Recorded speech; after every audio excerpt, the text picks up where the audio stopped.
naked as shit. No, you don't. Yes, I do. Okay. I'm okay with it. Oh my God, of course you are. Of course you are. All right. What's up, Texas? Texas in the house. Where's everyone at? Why don't yell? Why are you yelling? There is Jesus. Hi, neighbor. Hi. everyone. I told you, but I'm live on YouTube right now. There. Doesn't matter. What? What? You know, whatever you want to call me. I said Derek. I said Jesus. That's fine. You're so annoying. Nanana? Nananan? What's up, YouTube? Can you stop? It's not that far away. Y'all, he didn't yell. He's literally in my ear. Thank you. Just do it like that. Oh, thank you, Doc. I swear, y'all. So we were just looking into that cheater pumpkin eater. New York, Germany. In Nashville. If you didn't catch my newest video, it's going viral. A couple girls found his Bumble account in Tennessee and have plastered it all over the internet. And girl, you're louder than him. I'm closer to the freaking phone. Suck it. Just kidding. Candy from Morgan City was and we already know who his fiance is. He's in the military. Like, you can run, but you can't hide. Poor girl, though. She's really pretty, and he looks like Bert and Ernie's reject cousin with his square ass head.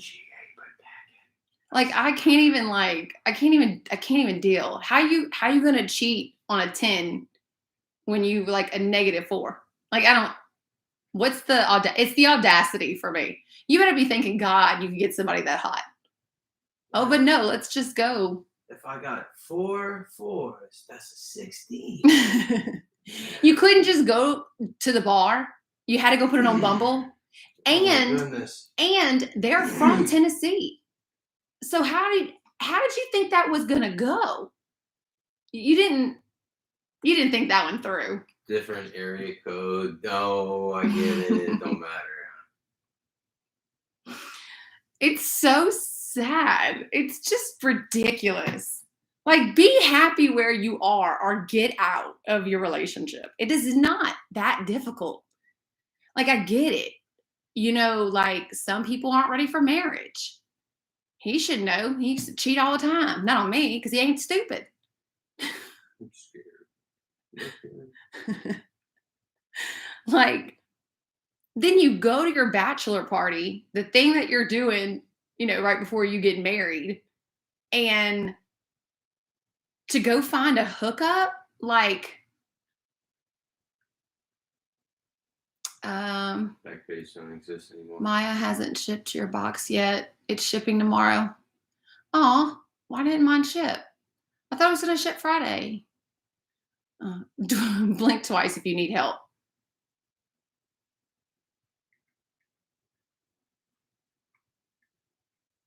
Boy, your eyes better be crying from keeping them open.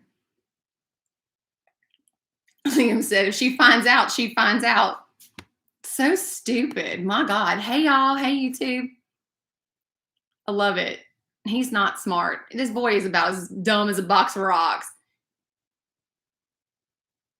Like, I don't understand. I gotta give him points, I guess. You know, he put it out there on his profile. That's what he was looking for. Most men, they don't put that on their profiles at all. Thank y'all so much. It was VP and I. We've been together 3 years today. I'm here. We can start chatting. Yeah. If you blinked behind my back, I'm gonna kill you. Y'all can't see you on YouTube. I'm about to hit you. Are we talking about bike strap? No, we're talking about Liam. Liam Kennedy. Whoops. Whoopsie-doo. I guess if you're going to put it out there on the Bumbles, I guess I can put it out here on the TikToks. Y'all, his fiance is really, really pretty. I just don't get it. How are you going to be a snuffleupagus and cheat? This is all for entertainment purposes only. Truthfully.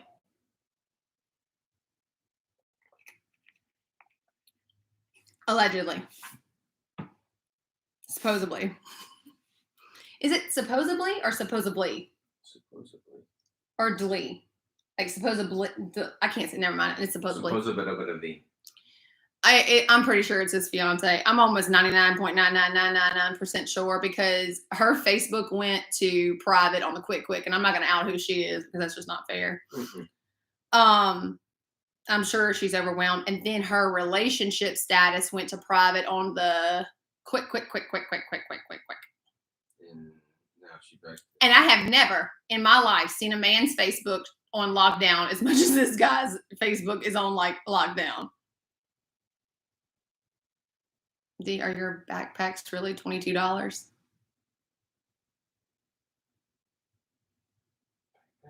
Backpack. What are you? 22. Huh? Backpacks. What backpacks? What kind of backpacks? What did y'all get to do in NOLA before the storm? Well, we woke up late at our hotel and we went to 2 different restaurants because the first restaurant was great idea, fantastic idea. It used to be a Catholic church. Fantastic idea. The food was, it was, and I mean, they had 4 options to choose from, really, honestly, on their brunch menu. Their dinner menu isn't even that extent. Right. And I mean, their chefs have won James Beard Awards. I'm not understanding. On his site, on your site, babe. Let me check that out. I wasn't aware that there was still some. He's more honest with Bumble than he was to his fiance. How bizarre! How bizarre! How bizarre! How bizarre! So then we went to another restaurant off of Bourbon Street that is owned by Brennan's, and it was fantastico. Redfish Grill. Say that 5 times fast. Redfish Grill. And it was delicious. Then we had beignets. Then we walked around the quarter, and then we got rained on. At least he didn't manipulate his side pieces.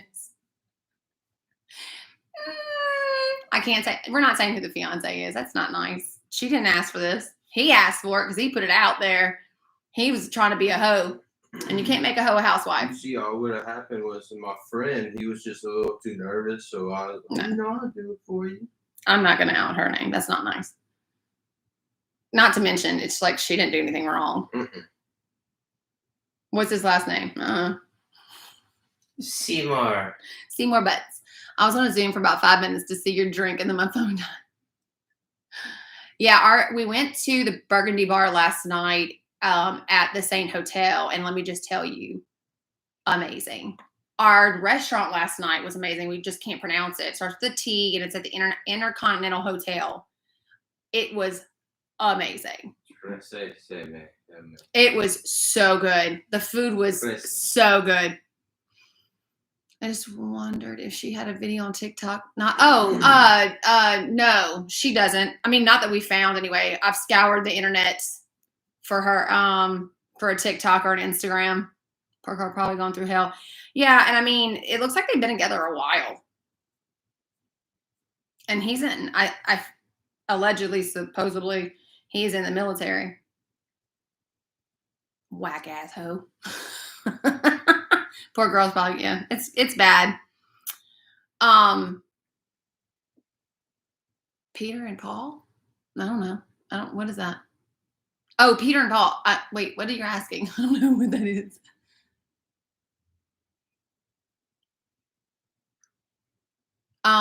So anyway, so we're about to start podcasting. If y'all want to stick around. No, I'm not naked. Please don't think that I am. I am just really, I'm wearing a strapless number. I'm just going to do like this so y'all think I'm naked. Nectitious. What's up, Now, I love Natchitoches. I love the Natchitoches Christmas festival too. VP's eyes. What's y'all's favorite restaurant around here? Me and my husband live off of Jubin. Well, the one we really love shut down. Duke's is really, really good, but go to the one in Watson. It's really good. If you want like a good dinner, yeah, I would say Duke's. If you want the best cheeseburger in the area, either Denim Patty or the Pub, which is going towards Watson. Trying to think. I'm so over walk-ons. Hey from Abbeville, what's up? Yeah, Duke's and Watson is the best. I don't like the Duke's that's off the interstate at all. I don't know why. It's the same people. I've always had a bad experience at that Duke's. I've always I don't know, something not right. But the Duke's and Watson is. Yeah, they're not really Dukes of Hazzard. It's kind of thing. Hey, that place is down the road from here, the Dukes of Hazzard. The guy who played and stuff where he lives. And he has the car outside and everything. In Livingston. Yeah, that's my partner. It's seafood, yeah. Steaks and seafood. It's really good. And we're excited to try this new restaurant. The Mexican restaurant? Cafe American is in Baton Rouge. Now. Well, it's always been in Baton Rouge. Well, only. And they used to have one off of Jubin. Now a Mexican restaurant just took over. But when I tell you, so for Mexican food, it's Cuban, Mexican kind of infusion is Cerritos. Hands down, all day long, all night long, Cerritos. Great stuff. That's by Bass Pro and Denim. Just thinking about that. It's so good. Hey, girl, hey. Are you clothed tonight? Liam, you're busted. Somebody on YouTube changed their name to Liam, you're busted. I love it. I love it. I love it. I love it. Kaylee. I'm looking forward to what happened to Liam. Poor Liam. He's going to regret his choices soon. That only took us 35 minutes to figure out who he was, and never underestimate Pettyville. Oh, it's Rhonda. Hey, girl. Yeah. As soon as I saw it, I was like, all right, send it to the detectives. We had Facebooks, we had all the things, but I'm loving Izzo's. I don't love Izzo's. Now, best Mexican food? No, best margarita ever. Go to Baton Rouge and go to Superior. Just don't have more than 2. You'll be in a coma. Liam ain't getting married at 20. Poor Liam. Is Liam the Dr. Seuss video you did? No. I just posted that video 5 minutes ago. I want that mimosa tower. Yum. From where? I just want a mimosa tower. Oh.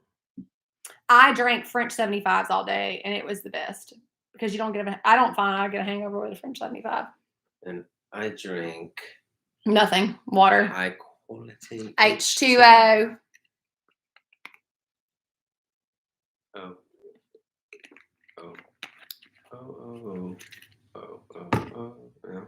Oh. Okay. I'm about to start recording. So, Brick and Spoon. Oh God, yes, so good. Nice. Oh, look. Who's that? I'll definitely give it a try. Oh, I thought that was Reba's. All right, y'all ready? How am I gonna start this? I don't even know. We've seen the alcohol gummies. TikTok? No. What alcohol gummies? Can you tag me in the video? I've heard of these. I haven't. Is it good? What I heard so far. Not you. I'm talking about the people. You don't drink. I swear to God. Oh, you tagged me? Today? Miranda says she's sorry. Tag me again. Who knows what happened? Yeah.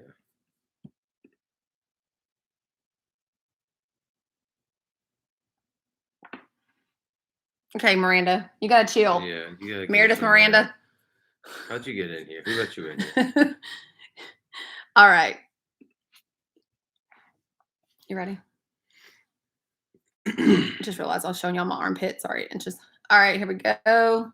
5, 4, 3, 2, 1. And welcome back to another episode of And a Bottle of Wine, the podcast. I am your host, And a Bottle of Wine. My real name is Kimberly. To my right is my amazing husband, my new husband, Derek. Say hello. Hello. You have to do that sexy radio DJ voice.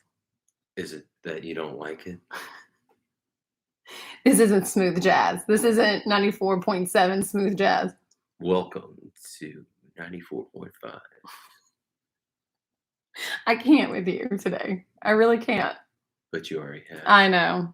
We had an incredible weekend in New Orleans, and we were just getting home. We are celebrating 3 years together today. It feels like 300 years some days. Mm-hmm. And my husband has now picked up a very fun thing of dad jokes. He tells them from the moment he wakes up to the moment he goes to sleep, and is really driving me crazy. But he's loving it. Absolutely loving it. It's like he became a stepdad and a dad all in one day. And then it's like, all of a sudden, you will not stop annoying me. Yes, thank you. That one was easy. Fantastic. So tonight we wanted to talk about a topic we've discussed on TikToks in the past. We've really never gotten into the nitty-gritty of it. And it is something that I feel is important for anyone who might be going through a hard time, a divorce, or like I was, grieving a loss, and dating, and how that is to navigate, how it feels to kind of go through that process after a loss. And I say divorce because in a divorce, there is a process, I believe, that you go through a grieving process of that relationship and all the things that you thought were going to be and they weren't. And I think you go through similar type of emotions. I've been on both sides. I've been the grieving wife over the loss of a husband, and I've also gone through a divorce. So I can speak to say that while it's not the same severity, I do feel like those emotions are similar, in my opinion. So if you know someone that's going through a really hard breakup, a divorce, or themselves has lost their spouse, this podcast, this episode is definitely going to be for you. So let's get started with dating after death. Let's get into it. So 4 years ago, I was married. I had gotten married in March at a small Justice of the Peace ceremony. We had decided to just go ahead and get married after being together for, goodness, it was around 5 years. And he looked at me one day across the living room and said, "So, want to get married on Tuesday?" And I thought he was joking because, again, we had been together for 5 years. And I said, "Sure. Like, I guess we'll do it." Let me clear my schedule. Right. Actually, I jokingly said, if you could find a way, because of the laws, how we could get around the waiting period, we'll get married. And he found a way. That was my late husband, Lenny's thing. He could always find a way. When he was determined to do something, he did it 100%. So we had planned this big wedding at a plantation for the fall. and went to the justice of the peace, did the damn thing. I'm pretty sure I shocked every single person in my life at the time. And that was that. Married on a Tuesday. October came and he had he had a lot of difficulties in life. And he had been looking for a new job. He was a pipeline engineer and he'd go all over the country, and that was just our lives. That was our lives for from the time that I met him, until the end. And a job came up, a job opportunity came up, but he'd have to leave relatively quickly to get some paperwork and testing done in another state. So one October morning, same like a regular day, we had a massive fight, and he was determined to make me go with him out of state again. But it had just so happened that my son had a field trip. And with my late husband's job, I couldn't go to a lot of different things. And one of the things that was important to me was to always be there for my kids. And I was absolutely not going to miss this for my son for anything. He was so excited. It was a pumpkin patch. And he was so happy that his mama was going. So I made a promise and I intended to keep that promise. And all that morning, the day that he was leaving, I could tell that something was wrong. Again, he struggled with sobriety off and on. And at this point in time, he was sober, but I could tell he was struggling. And I could tell that he wanted me to go for whatever reason, either to help him stay sober. I guess I'll never really know, but he was very adamant about it. And we didn't see eye to eye. So we went our separate ways. In fact, I hung up on him and said, I just didn't want to talk to him anymore because he was very pushy when he wanted to get his way. So I went my way. He left. He decided not to wait for me till after the field trip, and he decided to leave on his own. The last phone call that I took from him was at 9 a.m. that morning. I got a text around lunchtime that, he had taken a picture of a field, and I told him off like nobody's business.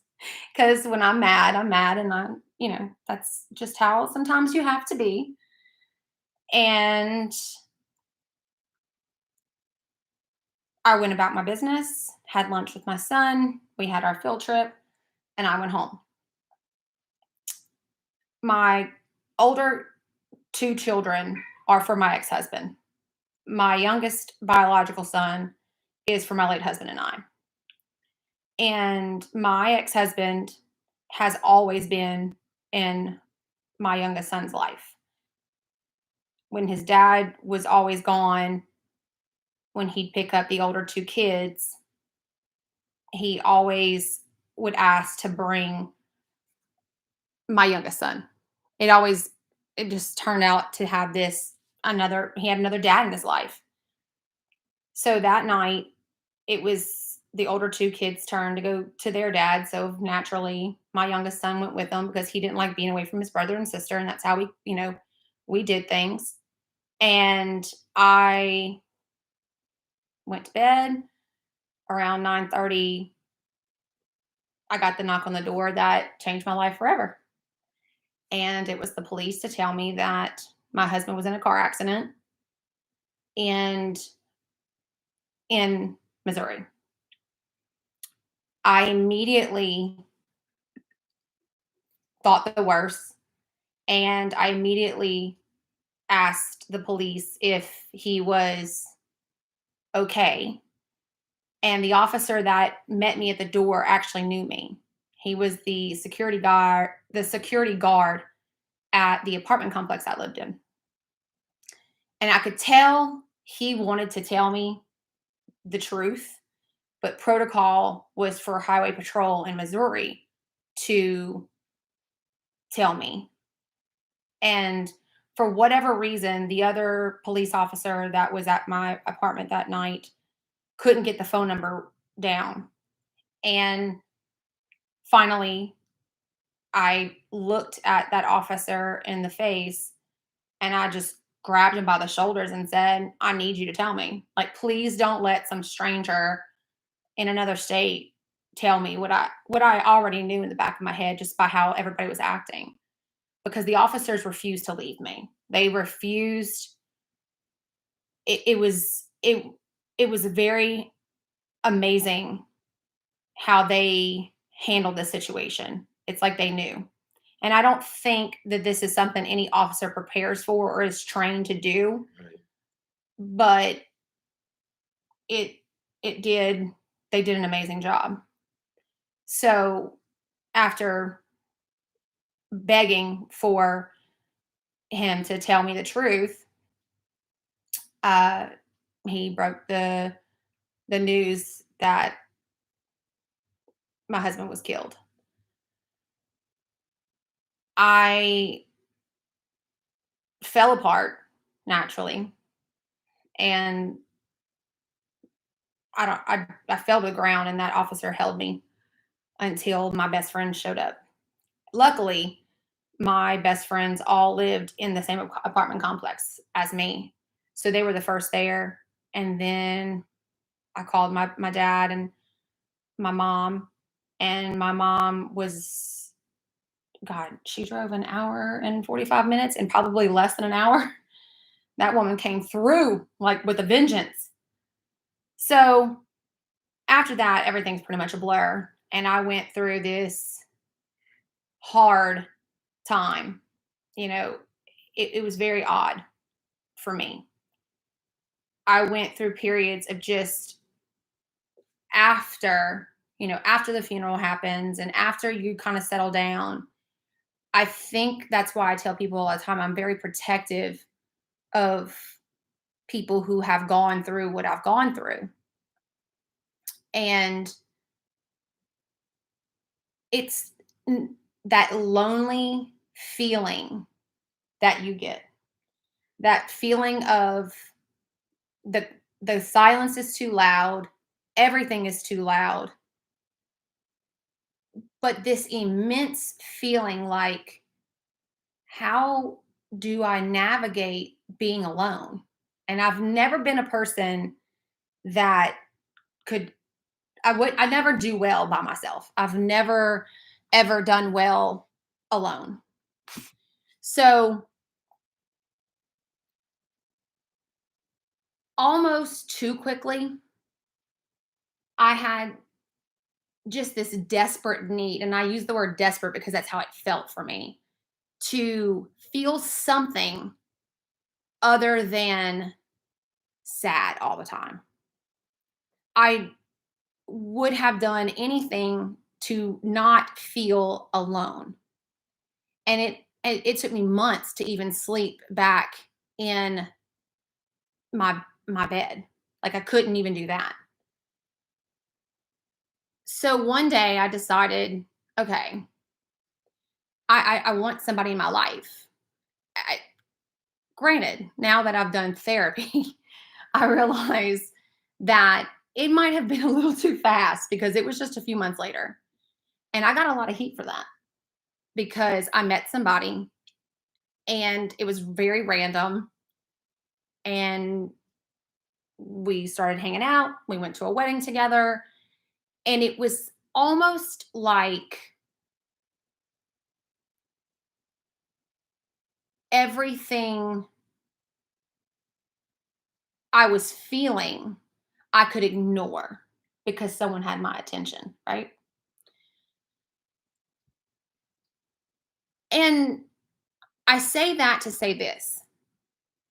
Some people numb themselves with vices, whether it's alcohol or other things, food, whatever the case may be. For me, it was wanting to not feel alone and wanted to know what it like. I just couldn't take it. It's And tough to get out of that groove. right. because you think to yourself, I'm going to be alone for the rest of my life.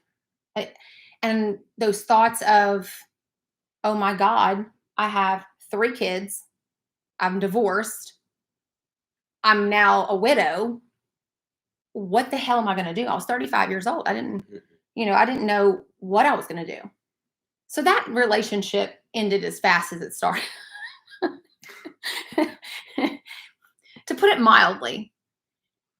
And I learned a lot. And that's kind of why I wanted to do this podcast, because I sat back and had to think, how do you navigate dating? Because I never really did it. I just met this person and immediately clung on like a stage 5 clinger for dear life. So afterwards, that made me think, like, how do I go about doing this? How do you do it the right way? How long do you wait? What do you do? How do you navigate? Because I had children. I also was still in the grieving process. And if you know anything about grief, you know that it is a roller coaster day to day. There are still moments today that are hard for me. Yeah. Or I see something and it's difficult for me to either go to this place or be at this location or do any of these things because it's still hard for me. Right.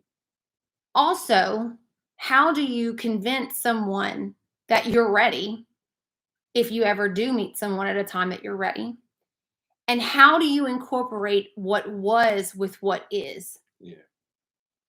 So after that and I will say this about that gentleman, I will always respect the shit out of him, because in a time that I needed a Band-Aid, it was a nice Band-Aid to, like, he was very kind to me. It just did not need to happen. So after that, I took some time to myself, and I was alone. I went to movies alone. I went to dinners alone. I needed to know what it felt like to be alone. For the first time in a very long time, it was me. And I didn't really know who I was anymore, because for such a long time after my divorce ended, and then I married Lenny, all I've never known is I'm a wife and a mom. I completely lost myself because I gave up a lot to be with Lenny too. Like, I traveled the country.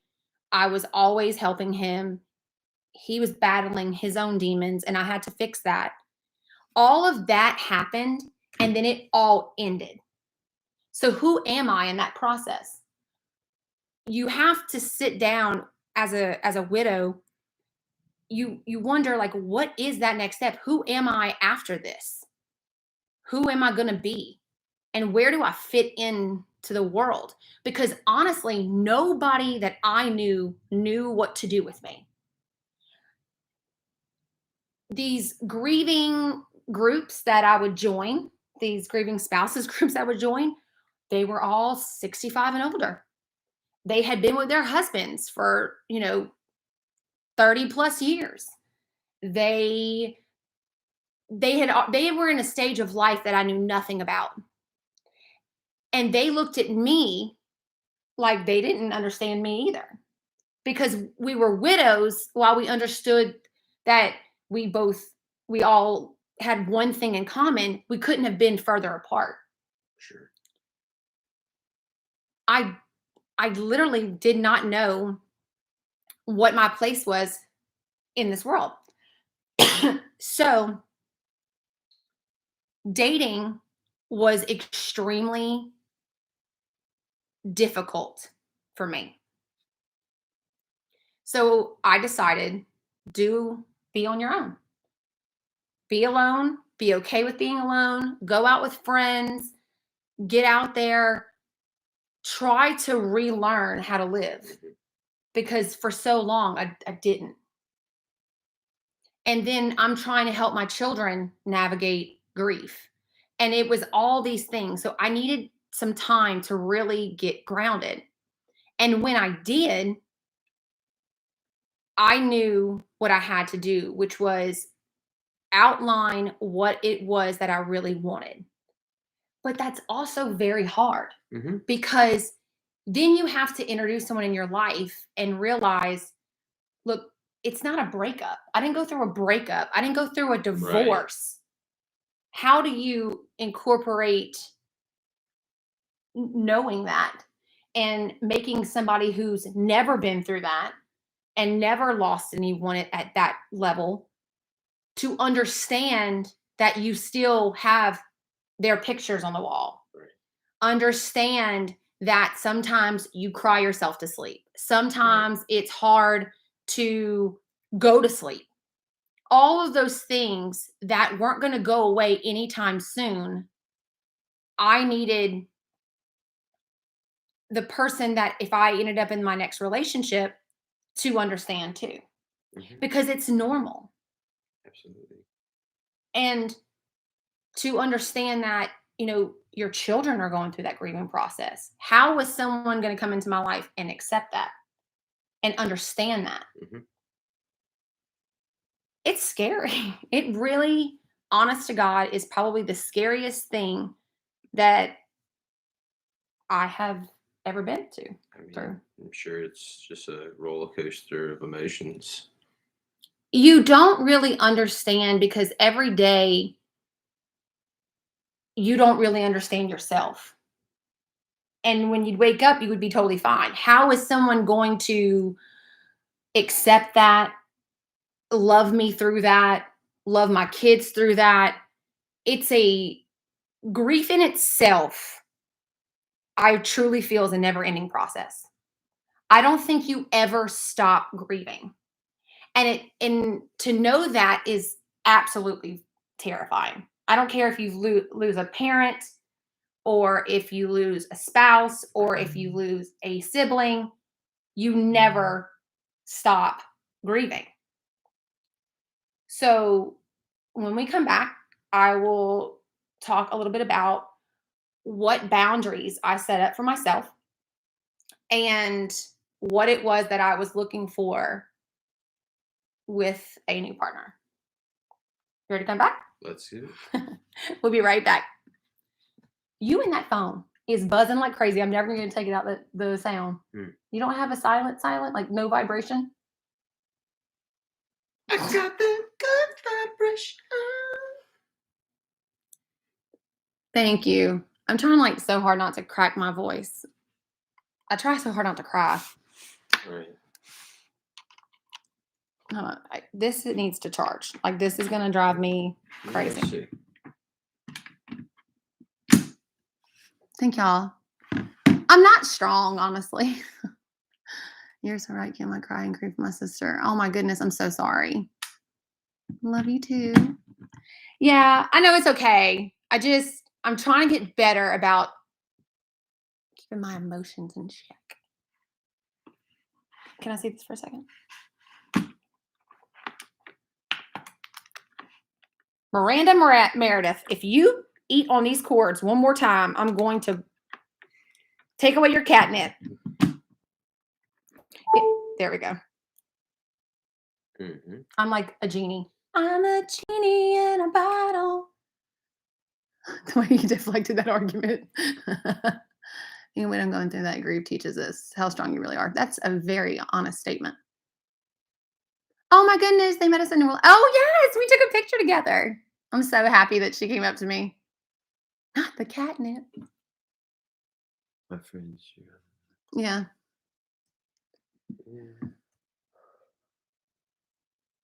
Yeah.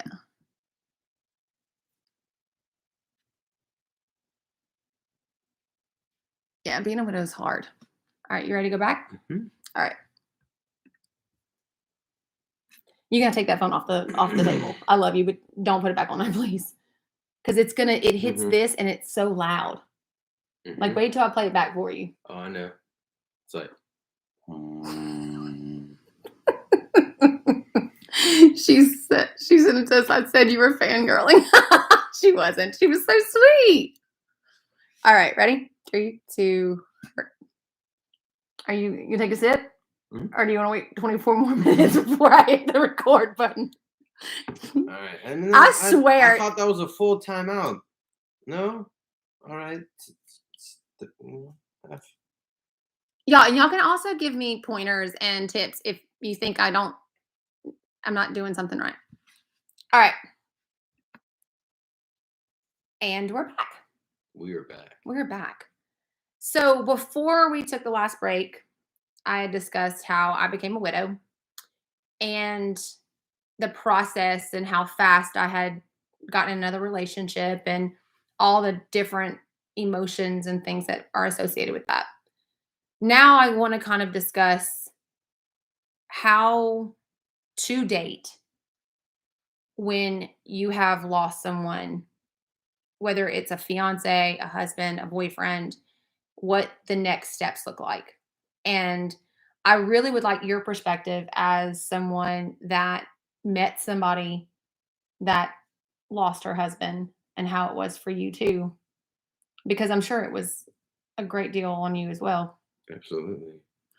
So I had made a list of things that I had learned through the grieving process at that given time. Because I was still very new to that process. I made a list of things that I wanted for myself and for my children from myself.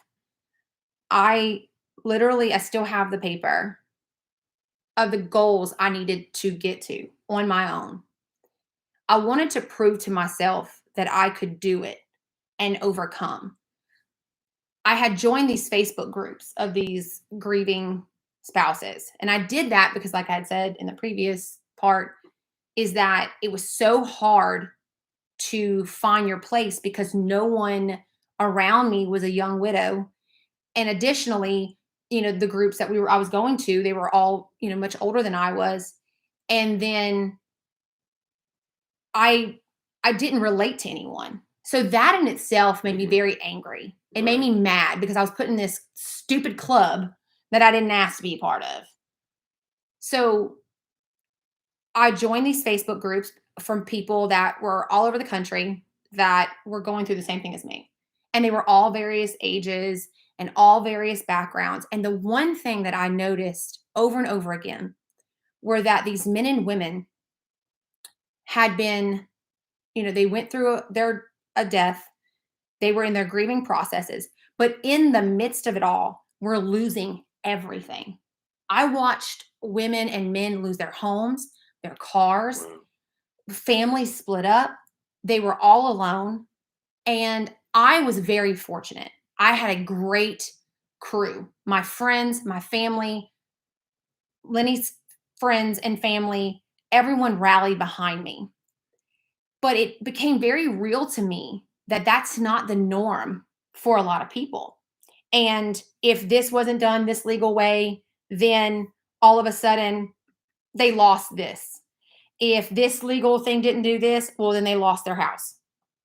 Their incomes were either they were stay-at-home moms and stay-at-home dads. They no longer, so they were navigating through some very tough waters. That scared me because I already thought about that a million times. Like, what was I going to do? He was the breadwinner. I was doing well in the makeup industry, but I wasn't working every single weekend. Because I'd go to different states with him. At one point we were living in Colorado 50% of the time. So I had no idea how I was going to make ends meet myself. And that was something I was like, I can't let this happen. I can't lose my vehicle. I can't lose my house. Like, I need to figure all this out. I'd already gotten in a relationship way too fast and clung on to something to try to heal a part of me. And I realized when I did that, I wasn't healing any part of me. I was pouring gas on a on a very open wound because I didn't want to deal with reality. Mm-hmm. I did not want to acknowledge him. I didn't want to acknowledge that I was a widow. I didn't want to acknowledge that I was scared I was about to lose everything. I didn't want to acknowledge it at all. I Sure. wanted to live in la la land. Sure. I So understand. when the relationship ended and reality did hit home, and I had to face those fears of, okay, what the hell are you going to do? You've put this off enough. We had people sent GoFundMe's and things like that. That Mhm. money was about to run out, and I was faced with reality. So I sat down one night and I made a list of boundaries and I made a list of goals and I put all that on paper. And then I went into like a writing spree of how I was feeling, how to acknowledge how I was feeling. And it was in those moments I realized I need help. Like I need to go talk to someone. I need someone to help me, a grief counselor. I need to figure this out because virtually no one really could. I mean, you can be there for me. You can say you understand. You can send casseroles, but truly no one knew how I felt. And not to mention, I lost my mom before this. So I've lost my mom, I've lost my husband, all within the span of, goodness, it's less than 10 years. I was just a mad mofo. Mm-hmm. I can understand. So I got to work and I was alone and I picked up more work and I busted my ass and I rallied around my children and we figured it out because I refused to let. To be one of the statistics. I refused. I was not going to let another thing leave me. Mm-hmm. I was not about to put my kids through that again. I was not about to lose not another damn thing. As I got busier and as I started to like re-pick up my life, I realized in that moment, it was all of a sudden, I woke up one morning, I had been busy, and it was like a weekend off. And the kids and I we were at the pool. And it was in that moment I realized that not only was I grieving him, I died. The old me died with him. There was so much chaos and so much stuff that surrounded our marriage that it was like I became a different person and she died with him. And there it was. I was faced with this beautiful look on life. This could either be the time that I take charge of my life and make this story beautiful, or I lose everything. Or I let it all consume me and I lose everything. And we jokingly said, it was like, the old Taylor can't come to the phone right now. Why? Because she's dead. And I think that's when my dark humor started. I started like joking about him being dead and people and stuff like that. My dark humor went into like overdrive. So during that summer, I started to kind of think, do I really want to date? Like, do I really want to kind of put myself out there? Maybe I'll test the waters. So that's like tip number 1. Don't let anyone tell you when the right time is, because it is up to you. And this goes out to anyone who's lost somebody. Society believes that widows should be walking around dressed in all black with a veil across their face for the rest of their lives. But that's not reality. No. And in reality, we deserve to be happy too. And you deserve to be happy in whatever you choose to be happy in. Because I truly believe that the loved ones that we've lost don't want us to be left behind on this earth miserable. Because I do believe when you go to, you go to a better place, wherever you believe that place is, whether it's heaven or whatever, I truly believe that it's peace. And I think that no matter what kind of person, they might not have been the best boyfriend or the best girlfriend, or, you might have had issues. It doesn't matter. I believe they go and they cross over and it's peace and they look down on us and they want the best for us. Right.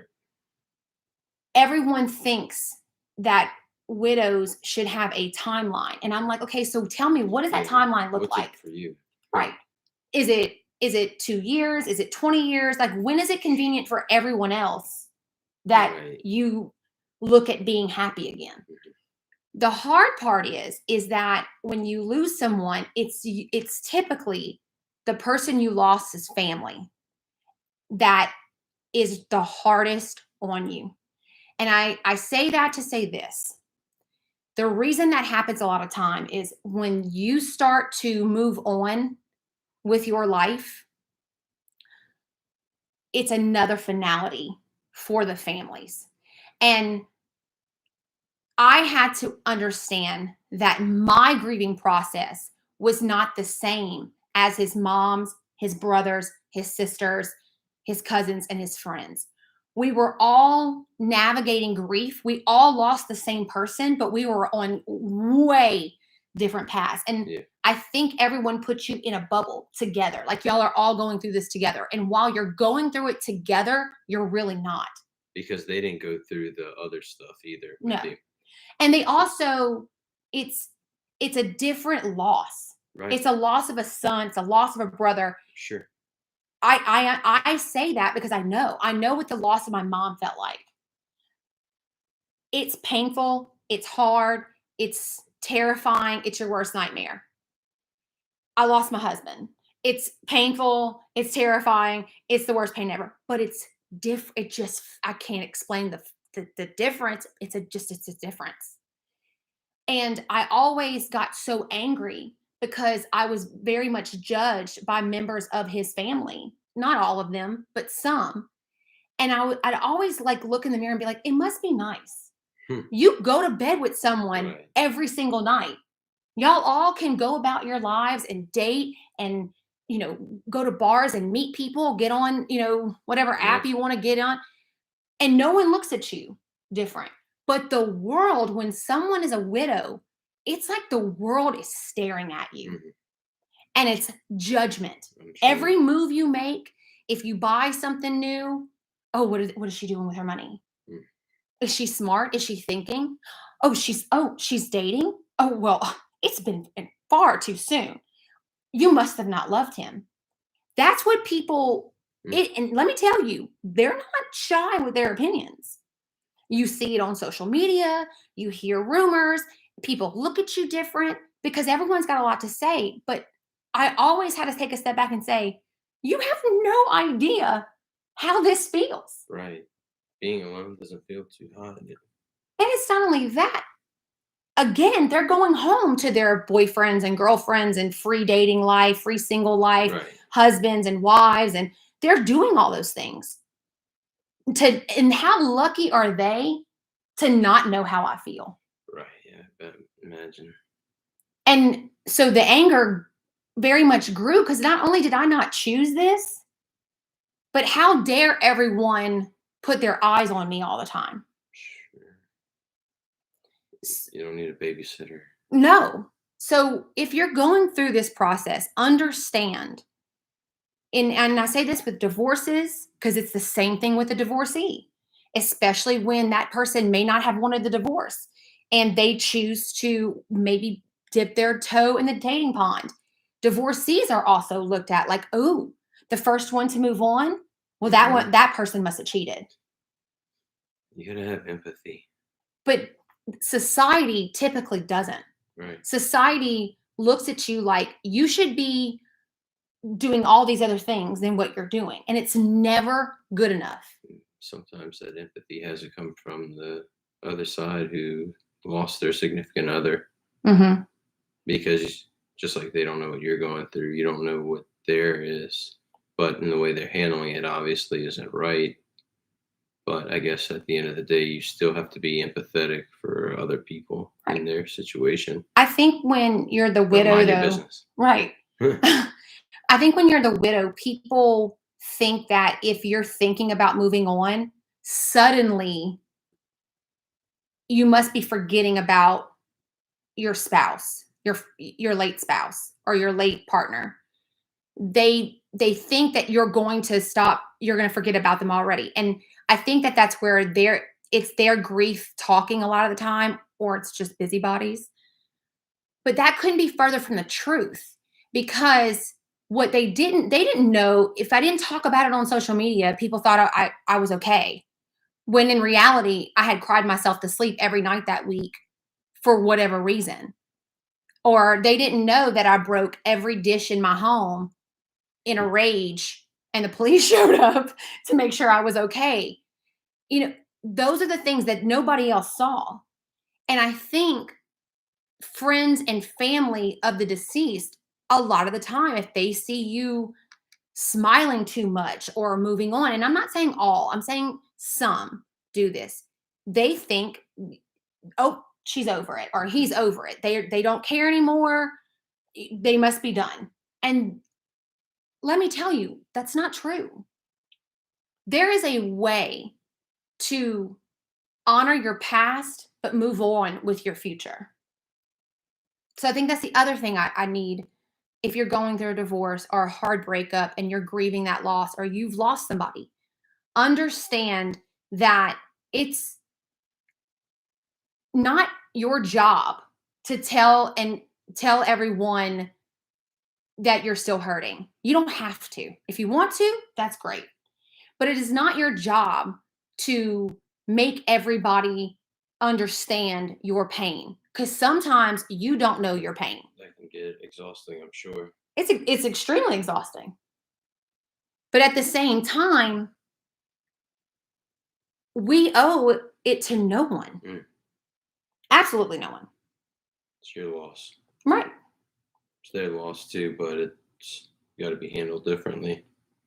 Now, the next thing I had to do was understand that my future relationships were not going to be like my marriage.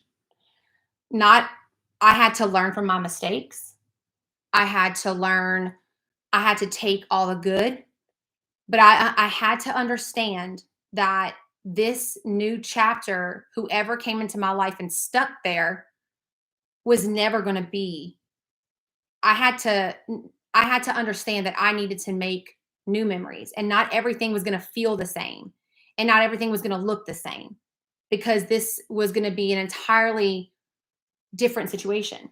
But I also had to tell myself very early on that I had to be patient with the person that I met, because they were going to navigate this with me. And it's nothing, again, it's like nothing you can explain to someone. Because while you meet someone and let's say you're divorced, that's easy to swallow a lot of the time. But in this situation, the person's gone. And that person had to understand a lot of different things. Like, maybe I need to go to the grave site, and I want the person, that was one of my, must, was to be able to be comfortable for me to tell the person I'd end up with, I want to go alone, and let that be okay. Or I wanted the person that I had in my life to come with me, and that be okay. When I first started dating, I knew that I wasn't taking the photos off the wall, because, again, while it wasn't for me or necessarily about me, it was for the kids. Yeah. Because I wasn't going to yank that from them too. All of a sudden, all of their stepfather and father's photos are just gone. So that was another thing. And I needed to be clear about what I wanted, but I also needed to know that I had to be brutally honest with whoever was going to come into my life. And that in itself was really hard, because how I felt on a Monday might be very, very different than on a Friday. But that takes honesty and communication and all those things. But I also, and this is very important, needed to make sure I communicated well that while you can love someone that you lost, there's room in your heart to love someone else. And I equate that to when you have more than one child. You don't love your firstborn more than you do your second. Well, it depends. Depends on how mean they are now.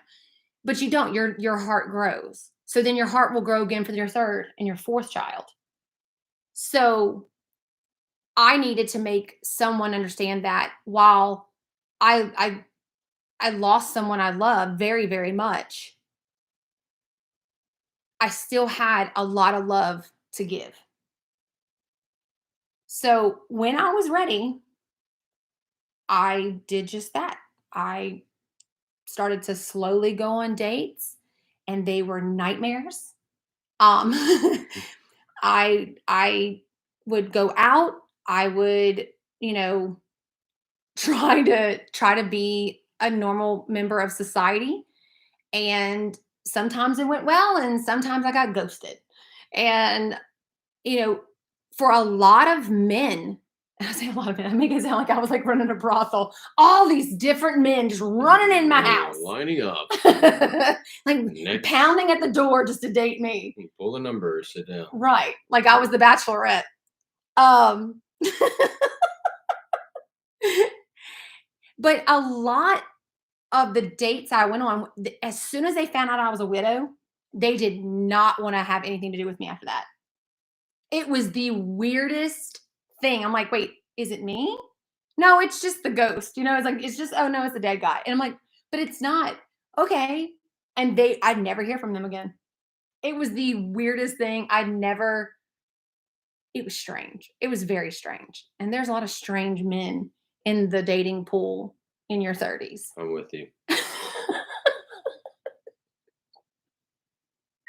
Oh, it really, I swear it's quite an like it was easy in my 20s. In my 30s, it was, man, I did the work. I did the therapy. There's a lot of people out there that need to do the work and need to do the therapy. Let me just tell you. Oh yeah, absolutely. It is something. But then one random night, I got a Instagram message from you. Another strange man off the internet. Hi. And when we come back, we will talk about how we met, how it was dating a widow, and how it was for me to navigate with you, and how we blended our families, and how we did all the things, go through that process together when we come back. Ta-da! Ta-da! Ta-da! Huh? Stand up for a Okay. second and go, Tinkle? I'm killing this water. Find yourself love again just because you're down. Yep. We're not created to be alone. Jennifer, I'm so sorry.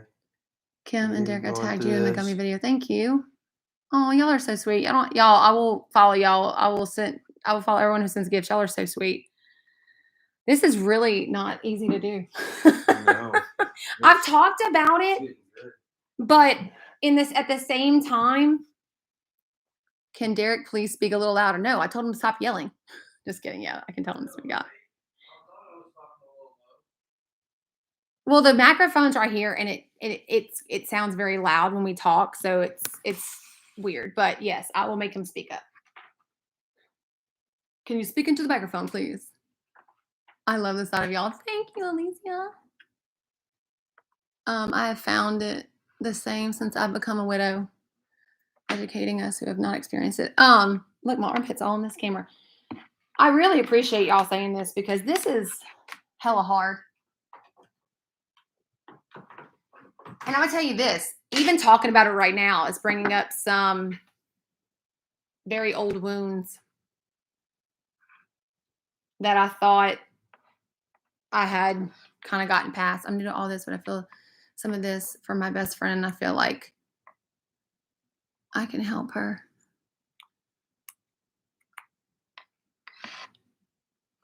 The word widow, we need to find another word. It sounds like, I don't know. I think we can find a better word for widow. Is there not a better word for widow? Like, and granted, my it's still hard for me 4.5 years later. I'm so sorry, Lisa. Thank y'all so much. Black Widow Spider. I honestly hope that what comes out of this is a little bit more understanding and acceptance for people that are going through it, whether again it's if it's a divorce or a really long breakup, hard breakup, or a death. Unfortunately, like I've had some friends that are around my age or younger than me who've lost people, within the last year or two, and they immediately call me. And, one of them, it's coming up about a year. And a few months ago, she reached out and she's like, "How did you date?" And I was like, "I messed it up. I did a lot of stupid shit." Like, I don't know. And then she too was feeling that judgment and that feeling of shame. So when we were driving home, I thought about her because I know the anniversary is coming up. Shut up, babe. Friends freak out and leave you. Some do. I was very lucky. My friends stuck around my crazy ass. You're so strong. If I were you, I'd be mess talking about this. I'm trying to keep that lump in my throat keeps coming like right here, but I'm trying to remain calm. How far into this are we? I just saw you were live. Oh, I'm so sorry. We're not too far into it, but I mean we're in it. I remember filling out some of the papers, and you marked single, married, divorced, or widowed. I clicked all of them, laughed, and then ugly cried. Yeah. Taking your ring off is fucking hard. That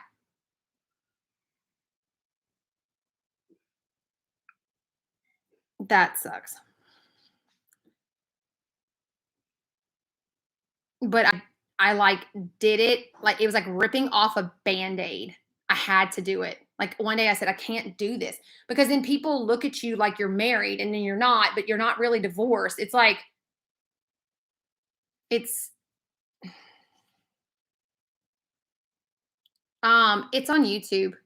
It's been 2 years and I just took my ring off and it's been the hardest. And it's okay that you go back in your closet and put it back on.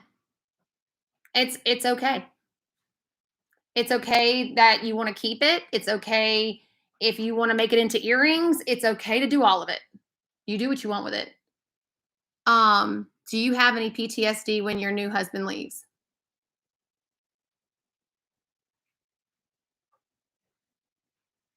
Yeah. Yeah.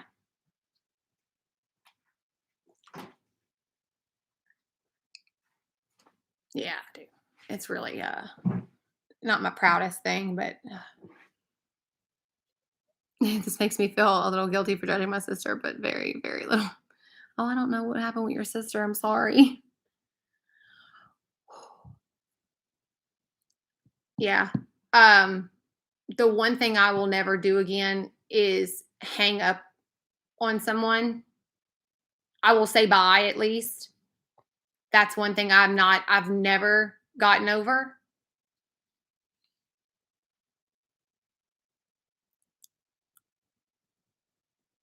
I don't like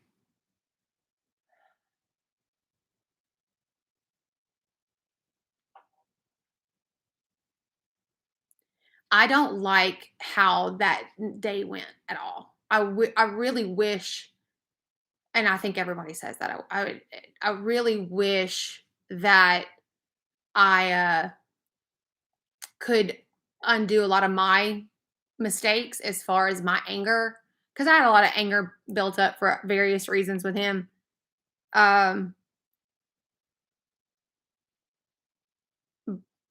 Not telling, like the last words I said to him were me being a bitch, period. It was mean. And huh? Hold on. What? When I get this back on the podcast. Well, okay. I thought you meant YouTube. I'm like, why are you interrupting me? No. Okay, I'll start it. Ready? I'm trying not to cry though. Okay.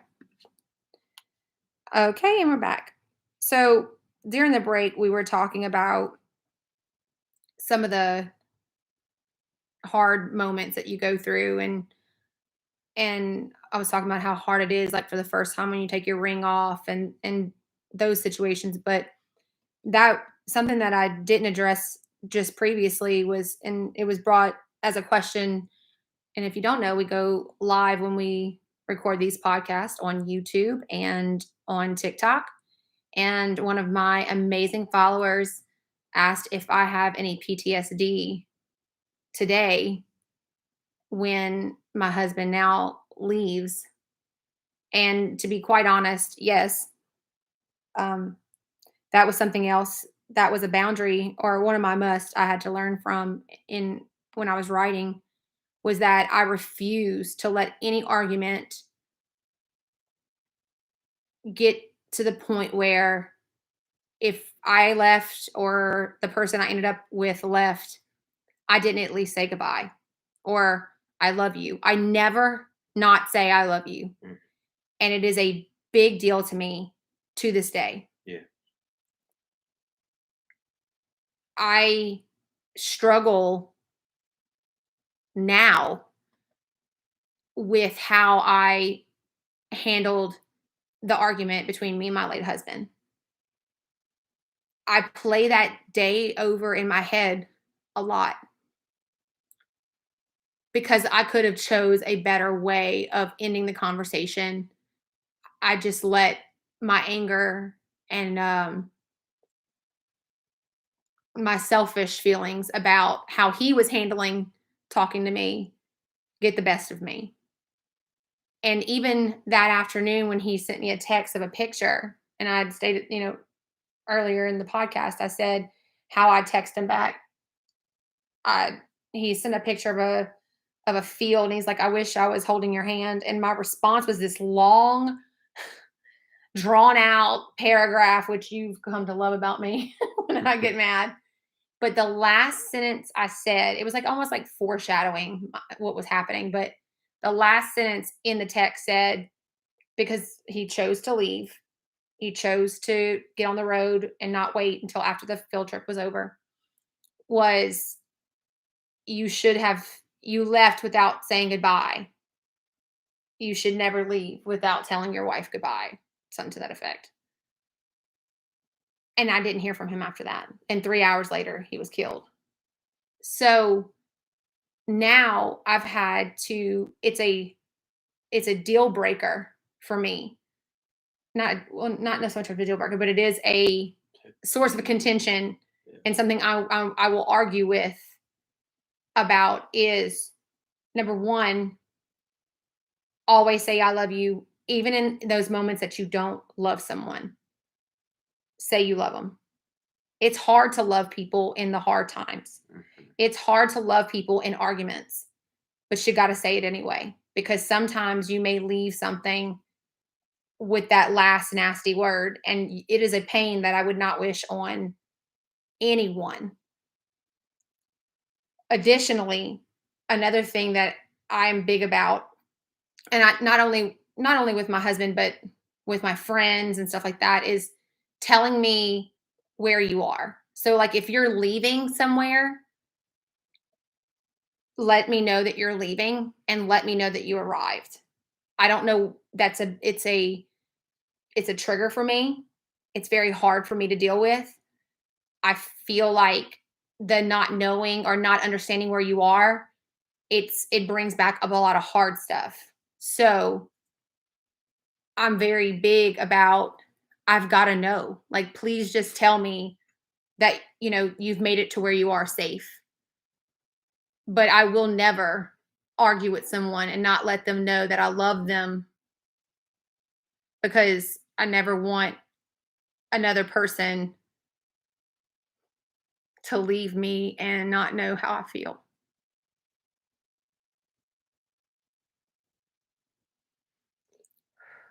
So that is hard.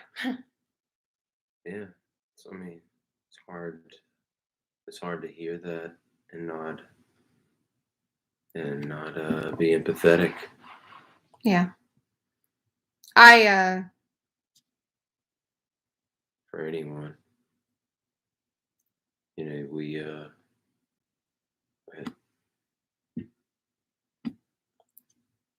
we spoke up a little bit about like what it would like my perspective and my side of dating a widow.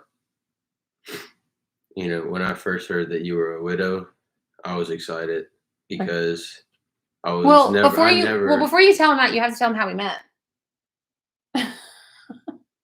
So going back to that, before you get into that, I'll tell you how we met was I started not a nonprofit, so something I'd started doing. I don't want to call it a nonprofit, but it was like a thing. I wanted to eventually lead to a nonprofit, but when I lost my husband, I was given money very generously. And one day I had extra and I had walked around all over town giving out money and hiding it in people or walking up to people and giving them money. It was something that my late husband did a lot of when he was alive. He would, because of his struggles with alcohol, he would meet homeless people on the streets and sit there and talk to them for hours. I mean, sometimes he was not the nicest to me, but it's almost like he knew what those people were going through and he could sympathize and he did not judge at all. If he'd always tell them, listen, I will give you every last dollar I have as long as you're honest with me. Like, are you going to use this to buy alcohol? And if they said yes, he still gave them money anyway. Because I think he sympathized and understood how they felt. So going forward, that's something that I wanted to do with the kids and I, is just to be random acts of kindness to people. So we started putting together like boxes for the homeless with a pair of socks, a gift card, bottle of water, toothbrush, toothpaste, things like that, in this nice box where they could use it later on to either put the water in and get washed up, washcloth, everything. And we would hand it out to the homeless as we would find people. Oh, a blanket, different things like that. So I started doing that and I had a Facebook account about it. And Derek DM'd me on my Facebook account asking me about it because he was doing social media at the time and offered to help. And I ignored I didn't ignore it. I didn't see it, the message. So one random night, he DMs me on Instagram again, asking if he could help me with getting this project together. I called it the Purple Hat Project because my late husband loved LSU and he wore a purple LSU hat that I still have to this day. So he asked if he could help. And that's where we started talking one night. And I knew he was attractive. God, your ego is going to be like, but I didn't think anything of it. I don't think he really thought. His intentions were just to help me, right? Yeah. And we got on the phone, like the second night. We were going back and forth on DMs on Instagram. And then the energy was real good. So. Yeah. You called me. Yeah. And we stayed on the phone until 4 that morning. And it was just talking about that I was a widow. We talked about random stuff. He was newly single. He went through a really hard breakup. He was a single dad. I mean, I don't think there was anything that we didn't talk about that night. Yeah. We sent like videos back and forth of random things. It was awesome. Yeah. But all of his ex-girlfriends look like models. So I was like, my boy ain't gonna be interested. So I totally did not think this was gonna be a thing, like at all. I mean, they really are. They're really hot exes. So are you? Oh, thanks. I appreciate that. But I mean, I get it. But it was intimidating. Then he has this ego about him. Oh my God. That was hard to understand. And he was a very closed off person when we met. Would you say that? Yeah. I went through a lot of tough things around then. And you were going through a lot of stuff. Yeah, it's just we could not have met at a worse time. Right. I was still grieving. It was right before, it was a few months before the first year of my husband's accident. And it was only a few months after you you and your ex broke up, Right. and it was bad. Mm-hmm.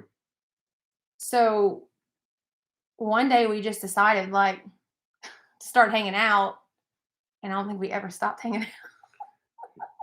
Yeah, and then from there we were just together. A lot. Yeah, but what I was saying is like when I figured that you were a widow, like what was said, I never dated a spider, and I was just really excited to know what a A spider. yes, What do you mean a spider? the widow. Oh, Yeah. a black widow. I mean, Ha ha ha. Like I haven't heard that 100 times. Doom. we're talking about Dad jokes, jokes. so you're very welcome. That one was free here all night. So how, like, what did you think when you first, you said that It was it was exciting, but what do you mean no, exciting? it was rather intimidating. I was just You were just kidding. joking? Yeah. It was yeah, I didn't know what I was getting into, but I was open-minded enough to figure it out, based on past relationships. This one didn't have a kid. This one did have a kid, and this one we had a kid together. And so it's just a chain of events that I guess that wrapped my head around being open-minded to the fact that Yeah. you had just recently lost your husband Mhm. and that you had other kids. So did I. So it just made a lot of sense, to at least say, hey, give it a shot. The first This time, woman is pretty sexy. So I will definitely take my shot. so the first time you came over, I still had a very large portrait of Lenny on the wall.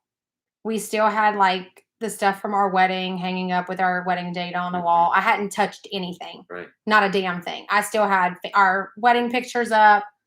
I didn't feel the need to take it down either. And it wasn't until just now I realized I never ever have asked you, and I'm so sorry for that. How did that make you feel at the start? It that was it was no longer about me and how I felt. Like there's a child involved, there's children involved, and there's someone else that's lost, someone that they didn't get rid of. Mhm. So to me, it didn't really matter. Mhm. I was grateful to be happy again. Um, The biggest thing I think for you and I that we had to do is there are moments, and to this day, I mean, I just almost had one of those moments. Something will make me think of the accident, or just like when we were going around New Orleans today, mhm, something will give me a memory. And depending on what it is, either I get very withdrawn and quiet or I'll cry. And at the start, I don't think you knew kind of quite how to handle me mm-mm, at all when those things happened. But the best thing that we've done, I think, in this situation is we've talked about it. We talk everything through. sure. So I'll tell you in those moments that I start to withdraw, hey, this is because you'll sit there when we're driving too. You're like, okay, what's going on? Where are you at? Mhm, And it was hard for me at first to be so open because that's a thing that we don't talk about enough as a society, is that I did not want you to think I didn't have feelings for you, or that I mhm, was somehow living in my past, especially when we first started dating. I didn't want you to think that I wasn't in it with you. mhm, But so I was in this power struggle. Like I was caught in the middle between my old life and this new one that was just starting. Because I was very upfront. I mean, you knew from the yeah, beginning that I was a widow. It's a weird feeling to miss someone or be mad at someone or be happy about a memory with someone who's no longer living. Or, and or if you're going through a breakup, I mean, he's had those moments where Right. you'll talk about your ex-wife and, your ex-fiance, and we totally can just talk about it. But in the beginning, it's a struggle because you don't want the other person to feel inadequate or uncomfortable. I Right. always was so scared that you would be uncomfortable until I made a decision for myself when we had that talk one night, is that I I acknowledge how you feel, but I need to get this out. Like, I need to be able to come to you if I'm hurting, or I need to Right. come to you if I'm in a moment of grief and sadness. And you seem to really listen and take a hold of that pretty well. Yeah, I mean, I think at the end of the day, we both wanted it more than we didn't. Mhm. And I'll say it to this day, I think even arguments that we have, we both want it more than Mhm. we don't, Mhm. but we're both conscious about that. Mhm. And 100%. we've learned to communicate better. I've learned to communicate better. Because he was going through his own set of struggles with his breakup, and it was very messy and there was a lot going on. So Hmm. you're navigating not only your what we call baggage. I had my bags were really unpacked, and he didn't come from a background that communicated. The one thing my stepmom taught me was to be very open. I feel like when you leave things inside, it festers, and it's like it grows within you and you shut down. Hmm. So not only did I have to navigate how I was feeling, but I was almost teaching you how to communicate. Absolutely, 100%. Because although you had baggage, I had a whole travel set, and An Amazon truck worth of yes, literally. yeah, I tell everyone this, and no one ever believes me. Everything that should have broken up two people, we've been through it. hmm, And early on, I'll be honest, we're being very transparent. We broke up a lot. And it was very early on where we both were very emotional and we both with withdrawal. And it didn't take but a day to just come right back together. we had our own insecurities. Yes. Especially, I could speak for myself. I had multiple insecurities because of the chain of events that had happened in the past 6 years or so. Hmm. You know, And it's hard because not a lot of men or women, I feel, and I seen this when I was dating, was that they're jealous of a ghost. And I always felt like I had to, when I was in those moments, because it was new for you, hmm, to reassure you, listen, I love you, like I'm committed to this, but right now I need you. Like I need to get this off my chest. Like I just need to cry, because hmm, to this day there will be moments I'm driving and I lose it. And I out of nowhere, and I've learned that it's okay because you're releasing more pain, but at the same time, it's not about you and hmm, me.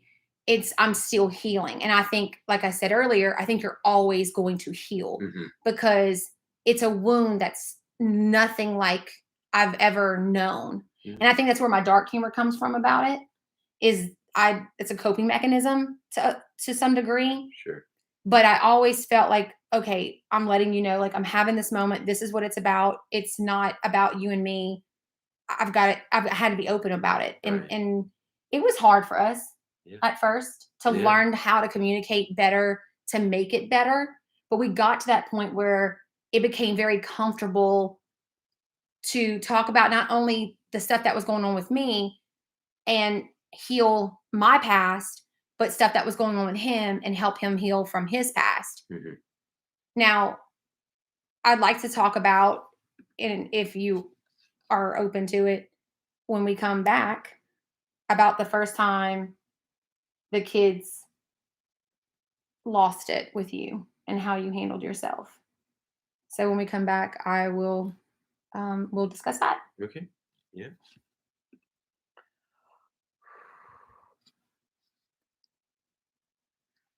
No, I don't know Liam's wife's TikTok. Kayla. Oh, I keep forgetting that my armpit is on YouTube. Sorry, guys. See my armpit? Who asked a question? What's the best way to respond to someone grieving with "I'm sorry" is redundant? I'll get to that. That's a great question because I have an answer for that actually. Thank y'all for sending gifts. I promise I'll follow back. What's your YouTube? And a Bottle of Wine official? It's linked in my bio. Hi, YouTube. All right, let's get back to it. Want to start again? I'm ready to start again. Or what? How much are you wanting to record? I'm going to do a lot of edits, like at least another segment where.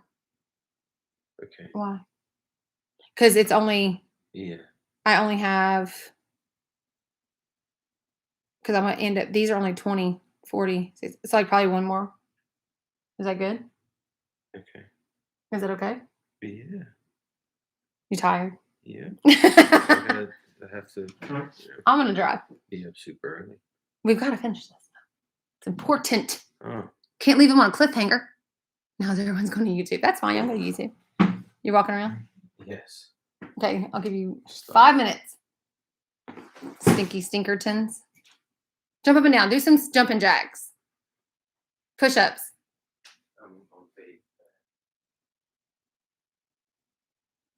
That yes, he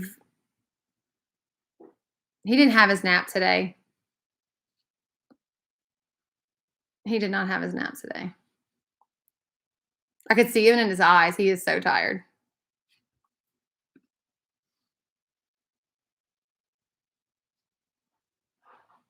Babe, I can finish up the last segment by myself. You said all right, way too easy.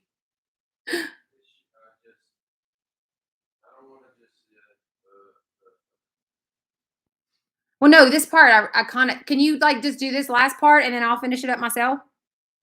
Okay.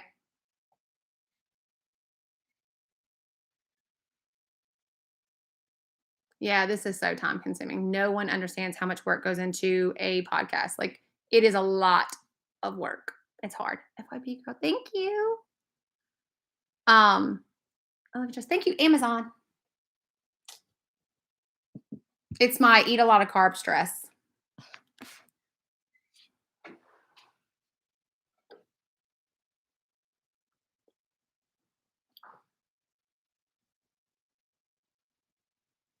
I'm waiting for him to come back and finish that last little part, and then I will finish the rest of it myself. Meredith Miranda, what are you doing in the curtains? For those who don't know, that's my cat. I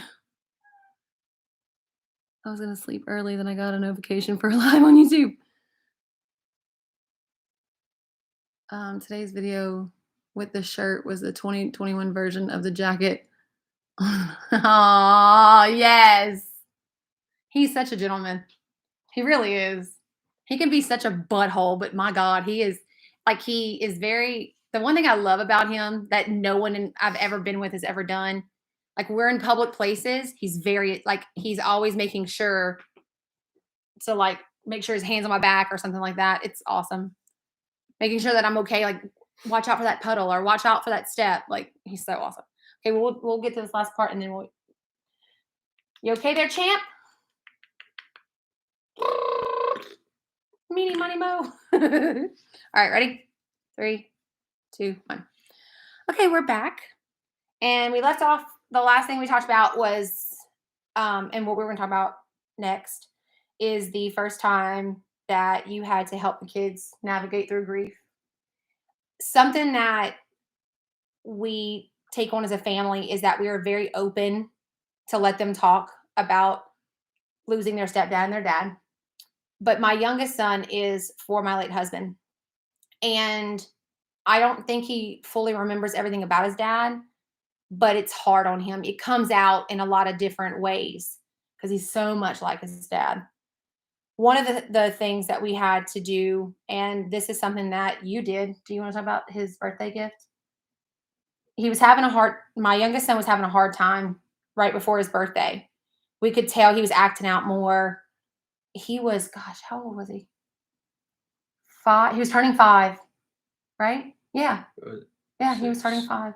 No, Maybe, the first one with the Yeah. tiger. Yeah. He was turning 5, and like he was at school, he was acting out. Like we could tell he was crying a lot, but he doesn't. At 5 years old, you don't know how to tell someone I miss my dad Right. or whatever. So you Mhm. thought of this amazing idea. I had a sound bite from a video of Lenny talking to Mason, and he was just basically yelling out at Mason, and he was like, Mason, I love you. And then you hear Mason go, I love you too.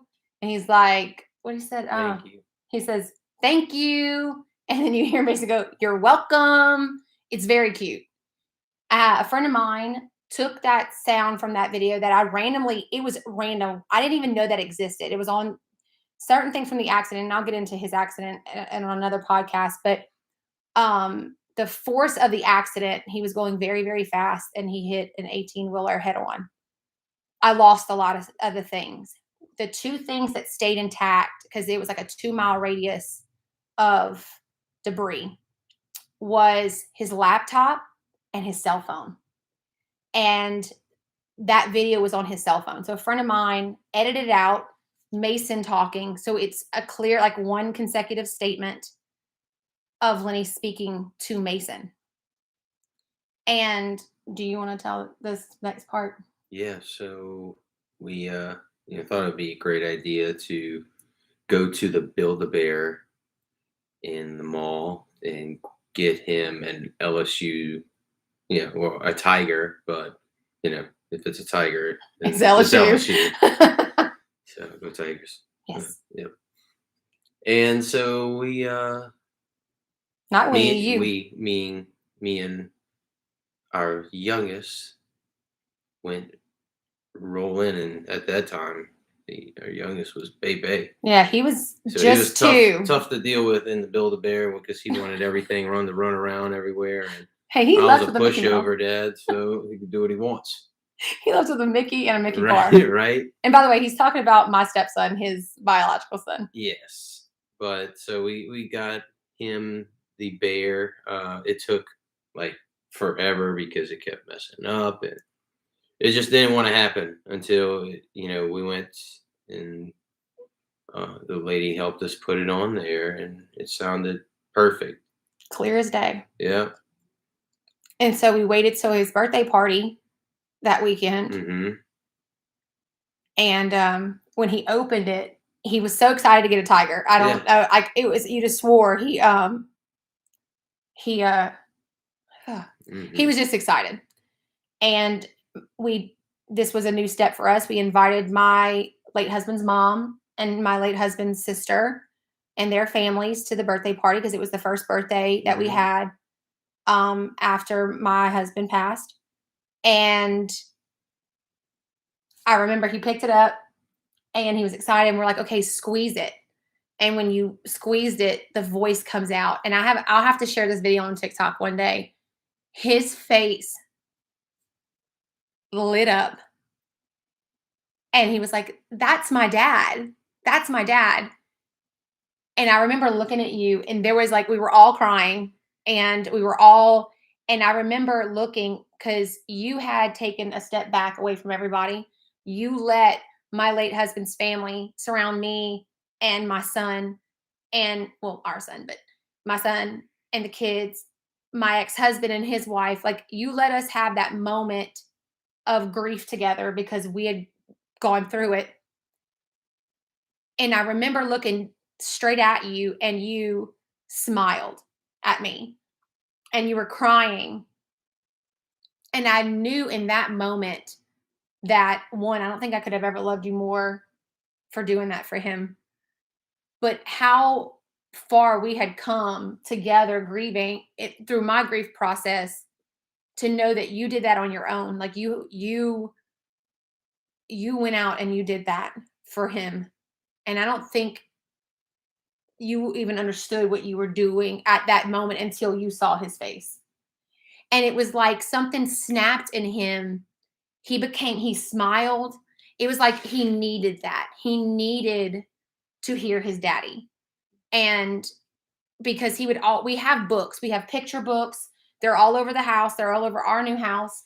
He has photo albums, but there's nothing that can replace the sound of your loved one's voice. I've lost my mom. It'll be 11 years in November. I lost my late husband in October. So October, November sucks for me. I don't remember what my mom sounds like.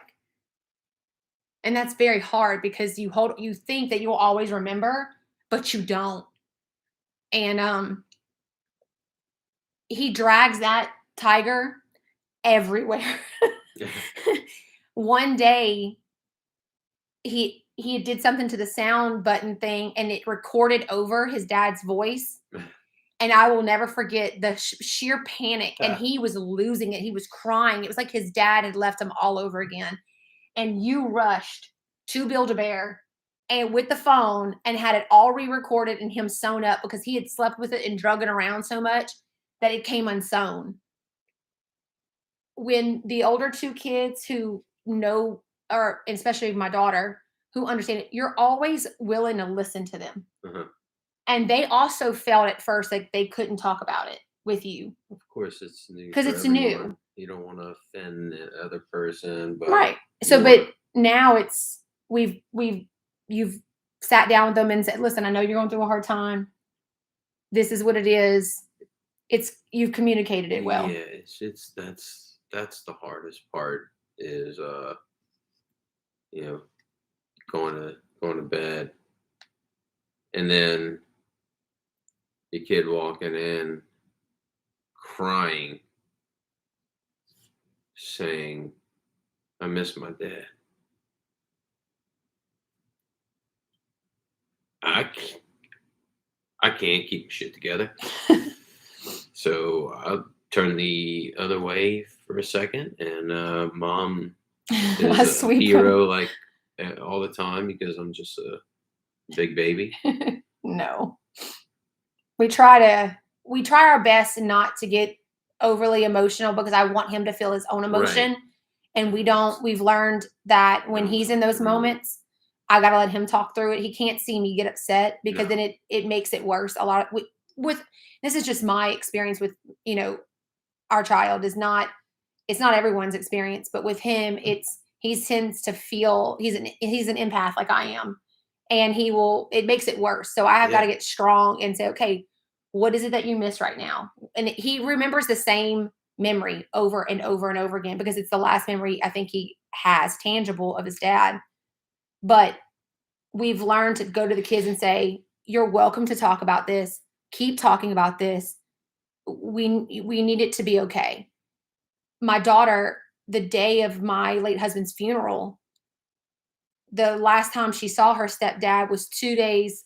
Well, at that given time, it was like 2 days before his accident. He went to the only practice he ever saw her run. She runs cross country. He went and he watched her. It was the only time he's ever been able to be in town to watch her. 2 days later, he passed. And then when we finally got his body back from Missouri, we had the funeral. The day of his funeral, the day of the start of the funeral, was the state championship cross country meet. And I remember we had to sit her, like we told her, you don't have to run. You don't have to do this. It's fine if you don't want to. And she's like, no, I want my daddy, Lenny. He's going to be with me. And my daughter ran in tears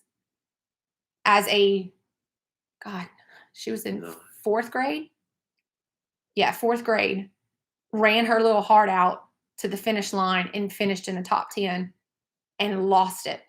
So the next year when you were with us and she started cross country, it was really hard for her. And she went through a lot of emotions, and he made sure. And then one thing I'm going to be forever grateful for with you is you've managed to make sure that you're at all those practices. You were at, because you knew she was struggling with it. So you would drive back 2 hours from work to make sure you were there to see her run. And just like when Mason started baseball. That was another hurdle of grief we went through because Mason was struggling because he wanted his dad to be there because his dad played baseball. Oh, I knew exactly what it was like. Even though I didn't lose my dad, my dad was never could be there. Right. So that's something I've always wanted to do on top of that.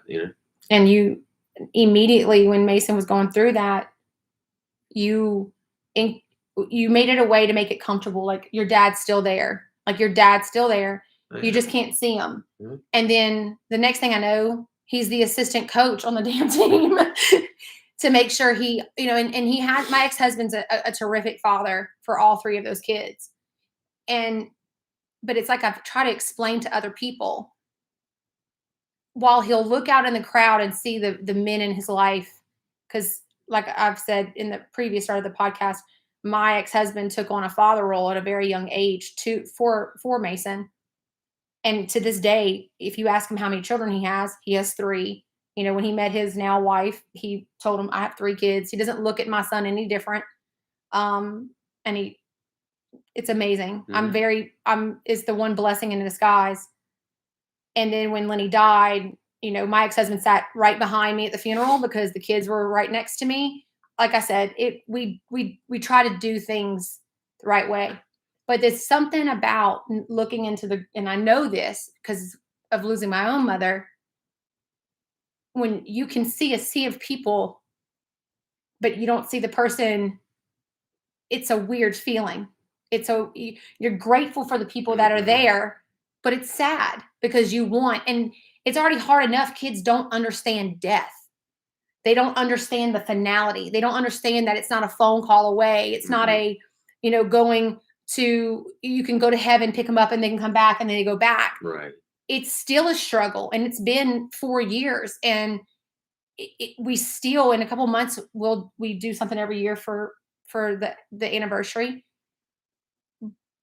But like my child believes that when we did, and I know, like, please don't come after me for the environment, but we did balloons to heaven for the first year.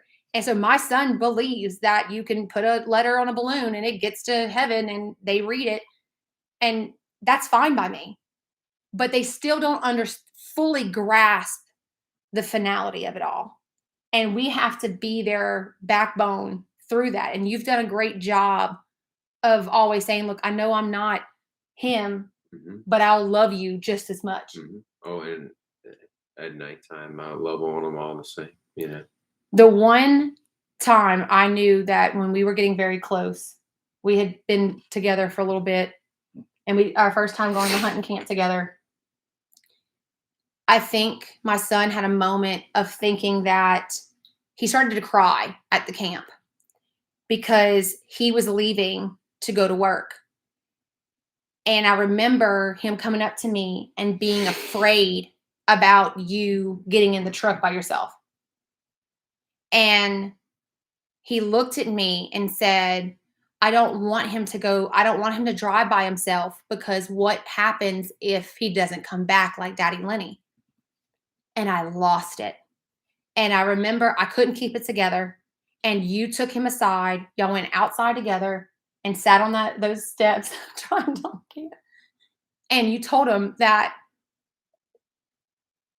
you couldn't control what God decides for us, but that you would do everything you could, that you will always be there with him, and you will always be there for him, that you weren't going to go anywhere. And, just reassured him. And I didn't make it a big deal, and y'all sat on that porch and you let him cry.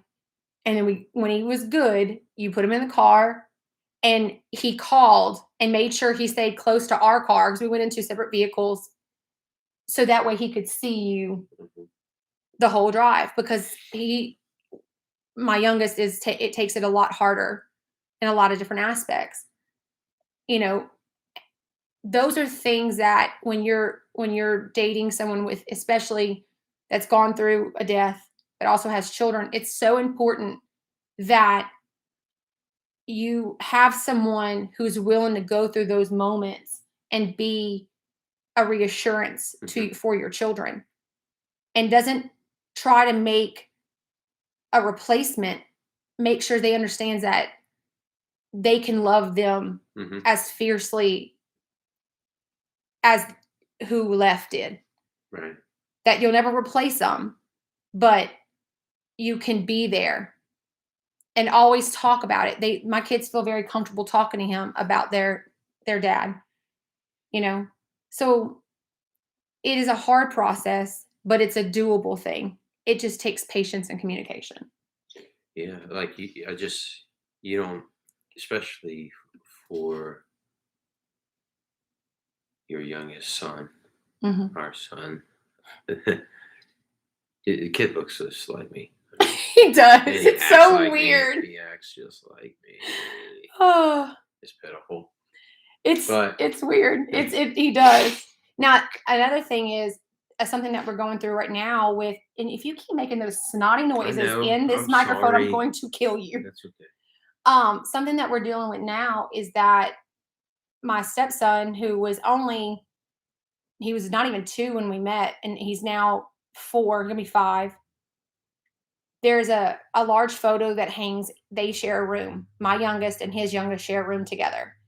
And there's a large photo of Lenny that hangs on the wall. And above Mason's bed is his dad's hat from the accident.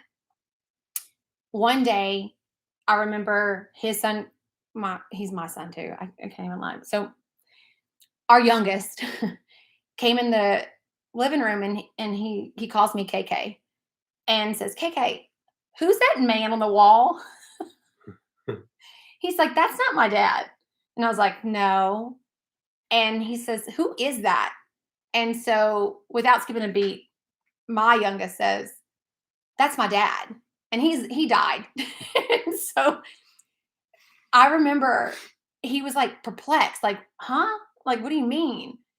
And so now we try to tell him in the best we could way for a 4-year-old to understand that he's with Jesus and all these, different things. So every night when we pray, my son leads prayer with his little brother. And he'll say, God bless my mom, God bless my dad, and God bless my daddy Lenny. And the other night, my stepson says, yeah, and God bless not my daddy Lenny. And because he's in heaven because Mason's dad died. And I started laughing. So I'm going to leave the room and he says, hey, KK, you know how Jesus lives in our hearts? And I was like, yes. He says, I think Mason's dad lives in our hearts like Jesus. And I lost my shit. And I said, you know what? I like how you think. I like how you think. And so Mason now, when he talks, they talk about it all the time that Daddy Lenny lives in everybody's hearts. And he never knew my stepson, but he lives in everybody's hearts. And that's going to be a conversation one day when he's older to make him kind of understand, that sometimes when Mason's having a hard time as they get older, there's going to be new firsts for us. Mm-hmm. And new things that we're not, like there was the first Christmas and the first birthday without him and, the first day of school without him and all those things. So those firsts are going to happen as they grow older. And that'll be a new process for even my stepson to go through. Mm-hmm. So it's important that you keep communication open. It's important that you let your kids have their own feelings. But when you have someone in your life, especially in the dating process, you have to make sure that they can respect not only your feelings through grief, but your children's as well. Because if you can't get to that point and they can't possibly be that backbone and support system, there is no point to continue that relationship because it will always be hard. It'll always be hard. Yeah, I agree. For everyone. So but it's not impossible. no, I think it's been Shows everyone a lot of empathy. I don't mean to cut you off. Sorry. No, it's fine. I think the best part about all, through it all, not the best part, but something that has made me better since losing him and made us better is that I understand the finality of life and I understand how short it is. So that's why I'm always so I'm so hard on not only you but me about making sure we communicate, making Yes. sure that we always check in with each other, and doing my best and our best to end fights as fast as they start. Because if you don't and it lingers, you just don't ever know. That we're not guaranteed anything. And not talking about it is the worst thing. Oh, absolutely. It is the absolute worst thing. That's another conversation, another time, another place. Yeah. So well, I think this is a good stopping point, and we'll continue to record after. Yeah. Yeah. Okay. Done for you. You're exited now. Boom, boom, boom. You did such a great job. Me too. Kids are beautiful thinkers. Amen. Never go to bed angry or hungry. Make sure you love with a purpose. Amen. You seem like great parents. We're all right. I think our kids would give us a C-. Yeah. It's good. I hope that, and I'm going to continue to record in just a second. And I really hope that this helps people understand to not take advantage of one single second. How old are my kids? My daughter is 13 and the boys are 10, 8, and 4. Amazing family. I love the strength. No, we're talking about my dead husband. So there's no updates on the C Corpsman yet. Sorry. Will you invert your video so we can read? Oh, the Cash App is ABWA as an apple, B as in boy, W as Wilmer podcast. That's it. And then if it's Cash App, it's a $, ABW podcast. Yeah, it's right on YouTube. But I have serial killer handwriting, so it doesn't look very good. It's my life is very different. I think that I was put on this earth to go through the things that I've gone through to maybe help someone else. Kind of hard to hear my husband and boyfriend. Today is kind of hard to hear him, or in the first podcast. Because in the first podcast, it kind of was. Yeah. Get Callie to make you a vinyl sticker for your sign. Okay, there you go. Tell her to make it. Are you going to lay down? You should. I'll finish up. I'm going to grab some waters. My eyes are leaking. Oh, I saw that. Wait. Oh my goodness. And this whole time I thought your daughter wrote that? No, that was my dumbass.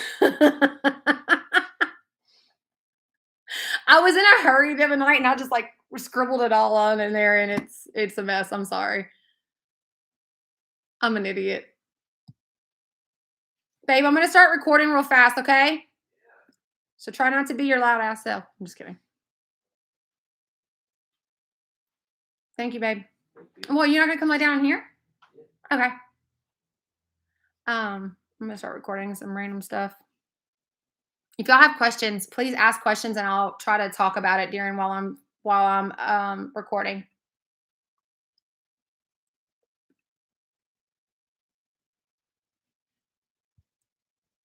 And we're back. So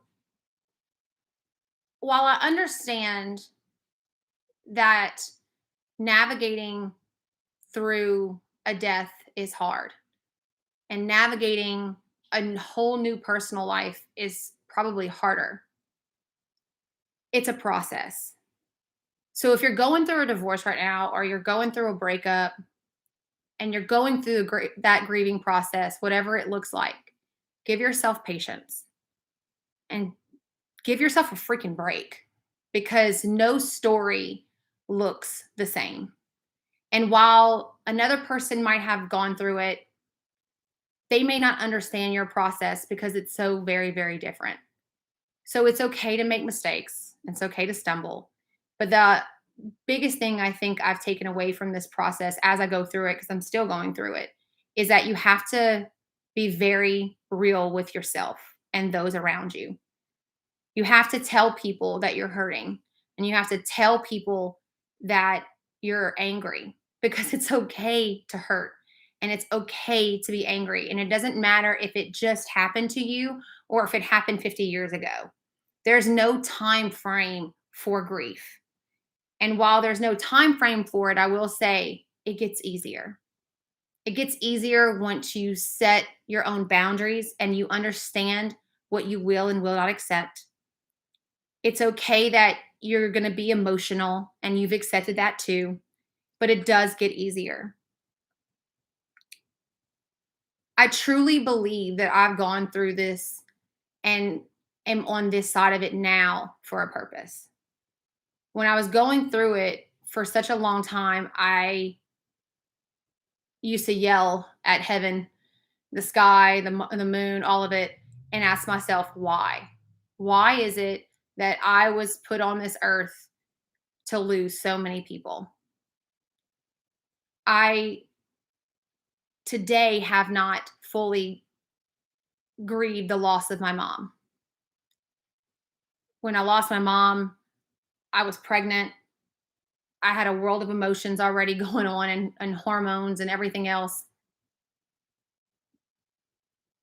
And I put all of that on the back burner to focus on my newborn and my life. And shortly after I lost my mom, I got divorced. So I had to focus on being a single parent and that new life. And then I had another child, and then I lose my husband. It was like I've never had time to fully process all that's happened to me until recently. So I give myself a break. I understand that I'm going to have a lot of missteps, but I'm honest with myself and those around me. When I'm hurting, I say it. When I'm sad, I say it. If you're alone and you want to break every dish in your house to make yourself feel better, do it safely. If you want to go outside and scream and yell and cry, do it.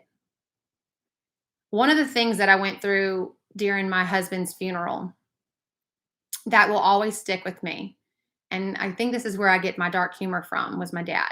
And I've shared this story once or twice on TikTok, but I'll share it with everyone listening now.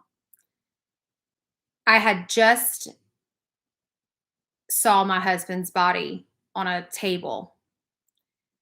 I'd asked everyone to let me do it by myself. And everyone was around me that day and telling me I needed someone to come with me and I needed someone there. And I was very adamant at the time that I didn't want anyone in the room but me. I wanted to see him before they put him in his forever bed. That's how I looked at it. And I remember the lady wheeled him out on a table and a blanket all the way up to his neck.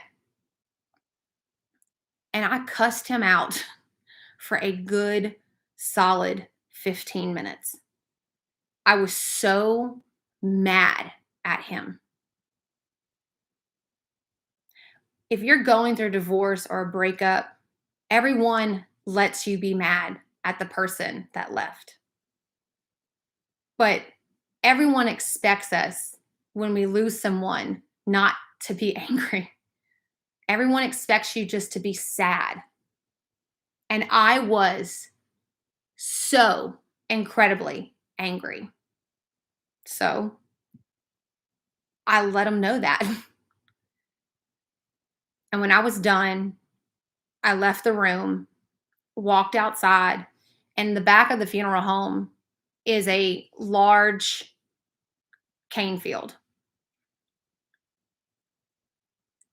I almost don't remember getting out the door. I remember getting to the door, and the next thing I know, I'm facing the cane field.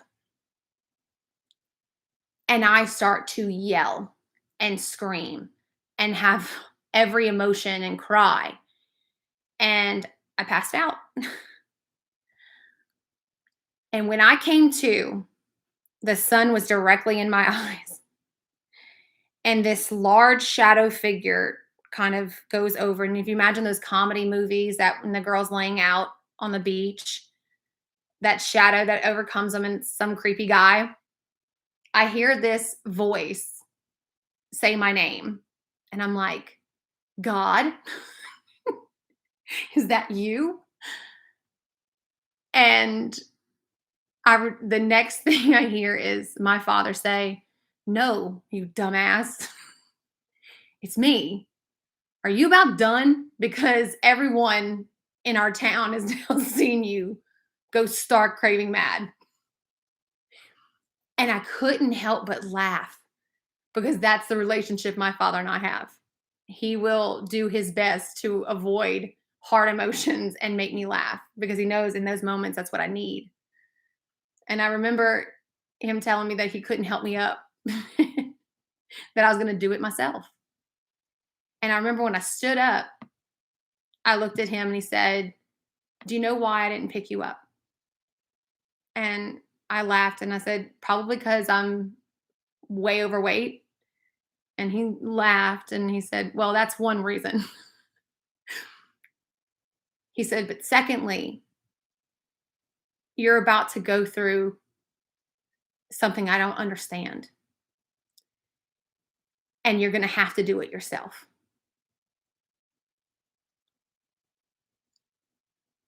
I implore anyone that's going through a hard time right now, that's dealing with these types of emotions and loss, whether it be from death or someone leaving, you got to do it yourself. Go through the hard parts.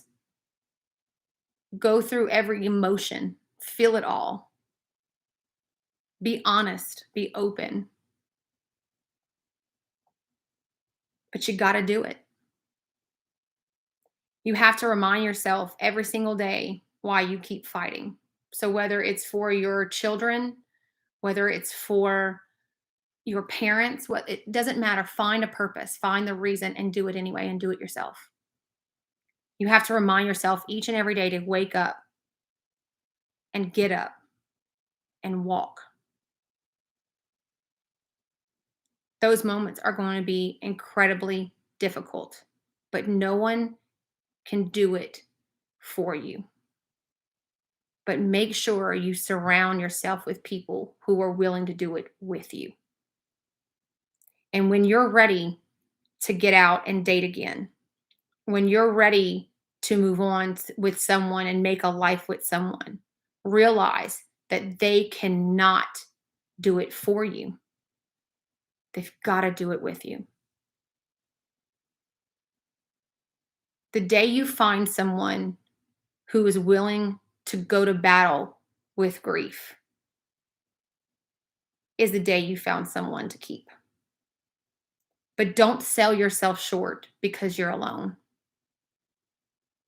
Don't feel like you have to put yourself together for anyone because you don't. Don't let anyone make you feel guilty that you've had a bad night. Don't let anyone ever get to compromise your grief. It's your story. It's your navigation. You're the one driving that ship, no one else. There are no rules and you're not doing anything wrong. Make sure you get up and you fight. As long as whatever you're doing to get through the day to the next is healthy, keep doing it. If someone says that you're dating too soon, ignore them. Block them. Get rid of them.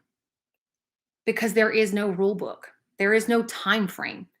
There's no scorecard. The most powerful thing I ever learned was that our loved ones look down on us and they just want to see us happy. We equate our emotions as humans on earth to how the emotions from above, and they're not the same. It's completely peaceful. They're proud of us. They're cheering us on. They're not sitting up there looking down on us and saying, so there's a new person in her life. No. They're looking down on us and saying, wow, there's a new person in her life or his life. No one has the right to tell you how to feel. And even if it's 4 years later or 40 years later, you can cry. You can have the dreams about your loved one come back to you, and you are welcome to talk about it to the person that you're with. But if at any point someone that you're choosing to spend time with does not allow you to have those things, get rid of them because you don't need it. Remember to be compassionate to the person you lost family. It's something I still struggle with today because they're going through it too. But the navigation is quite different. Understand that every moment of new for you is going to be a moment of sadness for them because it's another finality to their life. I know today that it probably wasn't easy for my late husband, family, and their friends to watch me get married again because it was just another reminder that the person they loved is gone. So be gentle. They're not going to understand you, not always. And in the beginning, they'll tell you things like, I will support you in whatever. Understand that there might be moments that they can't. And not because they would be nasty or ugly. And in some cases, they do, but very rarely. Because I think in those moments, they mean those things. They mean that they want to support you through that. But when it comes down to actually doing that, it's hard. Always take yourself out of it and remind yourself that just like it's no one else's right to tell you how to grieve, it's not your place to tell them how to grieve either.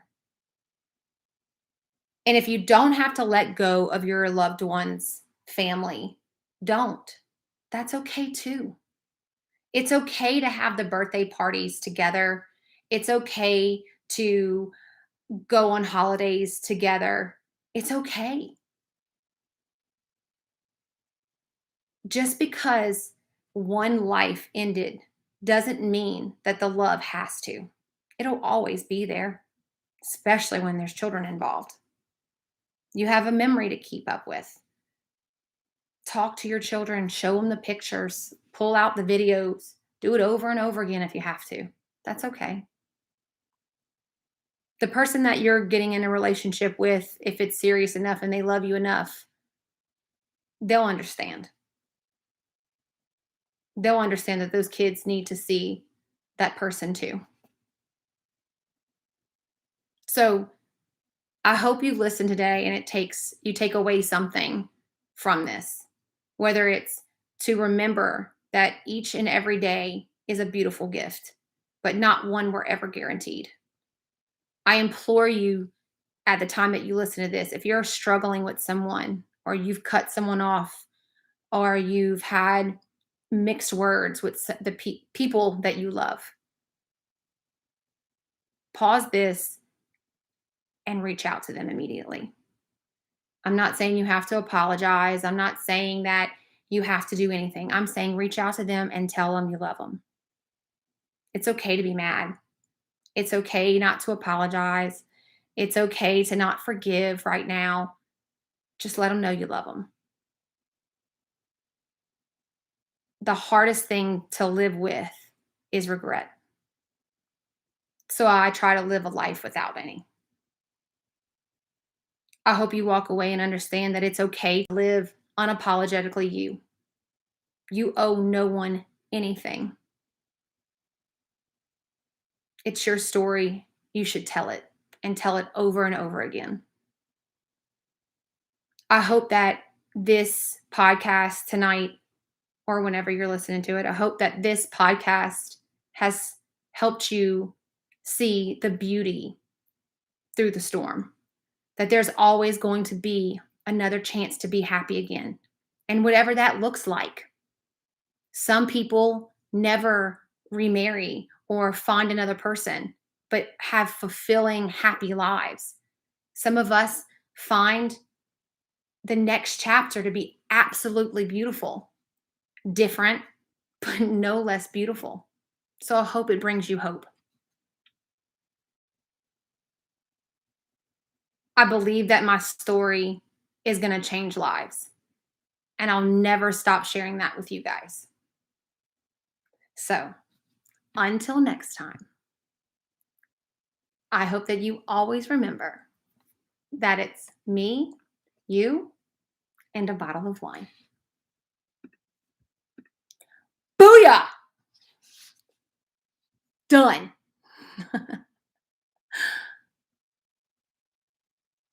There's so many other things I could have said. I mean, there's a lot of things that I didn't talk about, but maybe another podcast. Can you give advice on what to say to those who are grieving? Honestly, there is nothing you can say that's the right thing. A word of advice to something that when I go to people that have lost someone or they come to me, I always just say, and always, this is important, you can let them know, I know that I cannot understand how you feel in this moment, but I will always be here. Whether it's a phone call, a text, Facebook message, I will always be here if you need. Sometimes that's all someone wants to hear. It's almost like weddings. Funerals are almost like weddings. You say when people, I'm so sorry for your loss. I'm so sorry for your loss. I kept saying thank you. I didn't know what to say. A lot of the time, the person going through it doesn't know what to say either, and that's okay. Just let them know that you're there. Let them know that you will be there in a moment's notice to listen, to let them cry, hug them out, whatever. Just be there. Just telling them that you're going to be there is so important. And that was deep, Esjet. That was beautiful. Thank y'all so much. There's never a right or wrong way, unless you're like, and I'll have a whole podcast about that whenever my late husband's mistresses came out the woods to tell me how sorry they were that he died. That's probably not what you want to do.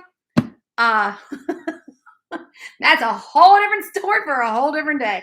But yeah, that's the only thing that I'd say not to do. I'll tell you that, when you should be there for somebody who's going through a loss, when time has gone by, check in, because everyone rallies around people who go through loss for the first couple weeks and month or so, but then eventually time goes on and people have their own lives. That's the hard shit. Everybody's leaving. Like the day my mom left to go back home, I sent her home, by the way. She wasn't ready. I knew I wasn't ready, but I'm the rip the Band-Aid off type of gal. So I ripped the Band-Aid off and told her to go home. My dad missed her. I needed her to go and love my dad, right? That's when my friends were there. And I'll remember the first night, the first anniversary of his death, we went to his favorite restaurant, me and the kids. Derek and I were newly dating. He was back where he used to live 2 hours away. So I drove an hour to his favorite restaurant, went meet with his friends, and I went with his mom and, his family. We went eat at the restaurant. And I drove home, and my best friends were outside of my patio like a bunch of stalkers. They had been waiting there for hours with a cake and wine because they knew that I needed, and I didn't realize until I saw them that I needed them. And there they were, just like they had always been to me. And so those are important moments when people are going through this, is that try to remember that it's hard to watch everybody else have a life and yours is like fucking stopped. Yeah, I have great friends. I really do. Yes, ma'am, that's absolutely true. And I feel so lonely if it was not for my kids. Well, please reach out if you ever need a friend. Yeah, anyone can DM me. Anytime you're struggling, just DM me. I'm happy to listen. I can't always fix things, but I can listen. And I can offer sometimes good advice. Sometimes I can't even take my own damn advice. People are right there after, and then life gets busy and you feel very lonely. I remember it was random stuff, like a girl from high school that I hadn't talked to in years sent me a wonderful card in the mail to let me know that, just to check on me. And it was months later. Like, it was hard. Yeah, you lost your husband 2 years. I'm so sorry. I understand. I understand. The worst fucking club to be a part of. Like, of all the lotteries I win in life, death seems to be the one that, you know, our maker was like, you know what, that one, we're going to test her a lot. But I'm still here. I'm still going. I'm still fighting. We can all be like that and not listen to good advice. I am a wise woman. I swear. I feel bad talking about my kids when my friend lost hers 6 months ago. You know, I understand that, but listen, the worst thing you can do to somebody who's lost children, a husband, a mom, a dad, do not treat them like lepers. People are scared you're going to break, and that almost makes the depression worse, because then people treat you funny and different, and all you want to feel is some kind of normal. So if she seems like she's responding in a good way, in a positive way about your children, you talking about your children, then go with it. 100% go with it. It's okay. Because we just don't want to be treated like there's something wrong with us. And it gives them a sense of normalcy sometimes. What do you think? Because my kids, they're 4 years, 7 months. Oh, they did. Listen, I will be 100% honest with y'all. I almost had a life ender moment for myself. And it was my kids. I found I needed to keep going because of my kids. And I am so fucking glad that I'm here. Don't give up. That's not what our loved ones want for us. They don't want us to give up. If you lose your children, they don't want that for you. They don't want that for us. They don't want us to do something like that.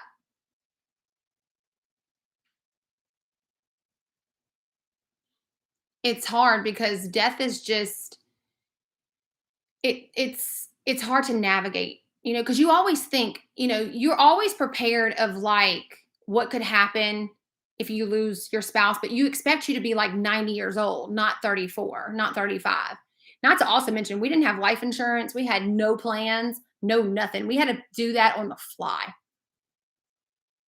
Yes, kids really do keep it going. I have 3 now. Yep. Kids are amazing. Like, kids are the best.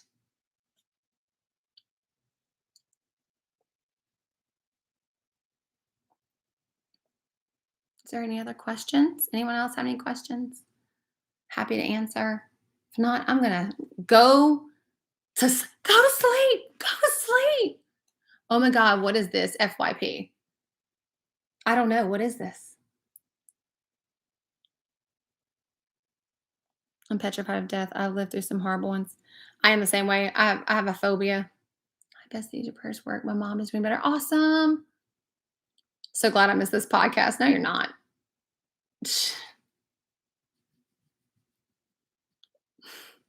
I just gave you a compliment too, you butthole. One thing of the passing my mother has taught is, armpit. One thing is to have a plan for my children. I've learned that the hard damn way. I hate crying. Me too. I'm glad that it helped. I'm so glad it helped. I'm reading, by the way, if you're on YouTube, I'm reading TikTok comments and vice versa. Sometimes we just need to hear it from somebody else's perspective, and while it may not be what we're going through, it's a good thing to listen to somebody else's side and valid, I'm not crazy. This is okay. I feel this way. I love your videos. Thank you so much. Nola and Anna, you're so sweet. I love you. Always have a plan. Yeah, I hate to say it, but that was one thing. I have some bags to burn in my eyes. I'm so sorry. I didn't mean to make anybody cry. It's a hard thing to listen to. It's hard. Where'd you get your dress? Amazon. Weeks after my cousin died, no one wanted to donate my dad's because they already donated. Oh, yeah. That's crazy.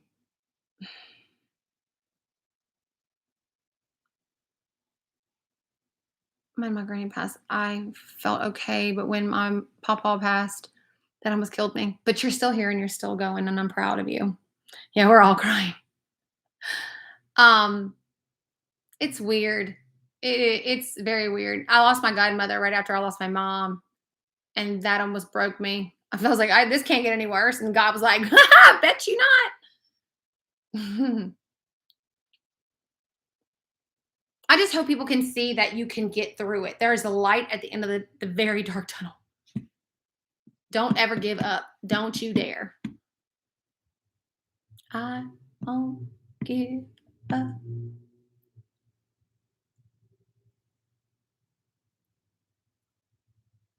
Anyway, so I appreciate you all so much for watching and listening and taking the time to follow my story. I appreciate you guys coming on, like, the behind the scenes of this podcast. And I hope that it really did help everyone that stayed in this live tonight. I hope you guys listen to it when it's all edited and out. It'll be out this week. And I hope you share it. Please share it. Please listen. Please subscribe. This journey has been amazing. And this podcast is amazing. It's hard, but it's amazing. And I love it so much. So, but I appreciate every single person that supports me on my social media accounts and in person. It means the fucking world to me. And I will never tell anyone thank you enough for it. So thank you all so much. Okay. So on that note, I'm going to say good night, YouTube. Good night. Hope everyone gets some rest. Ending this now. And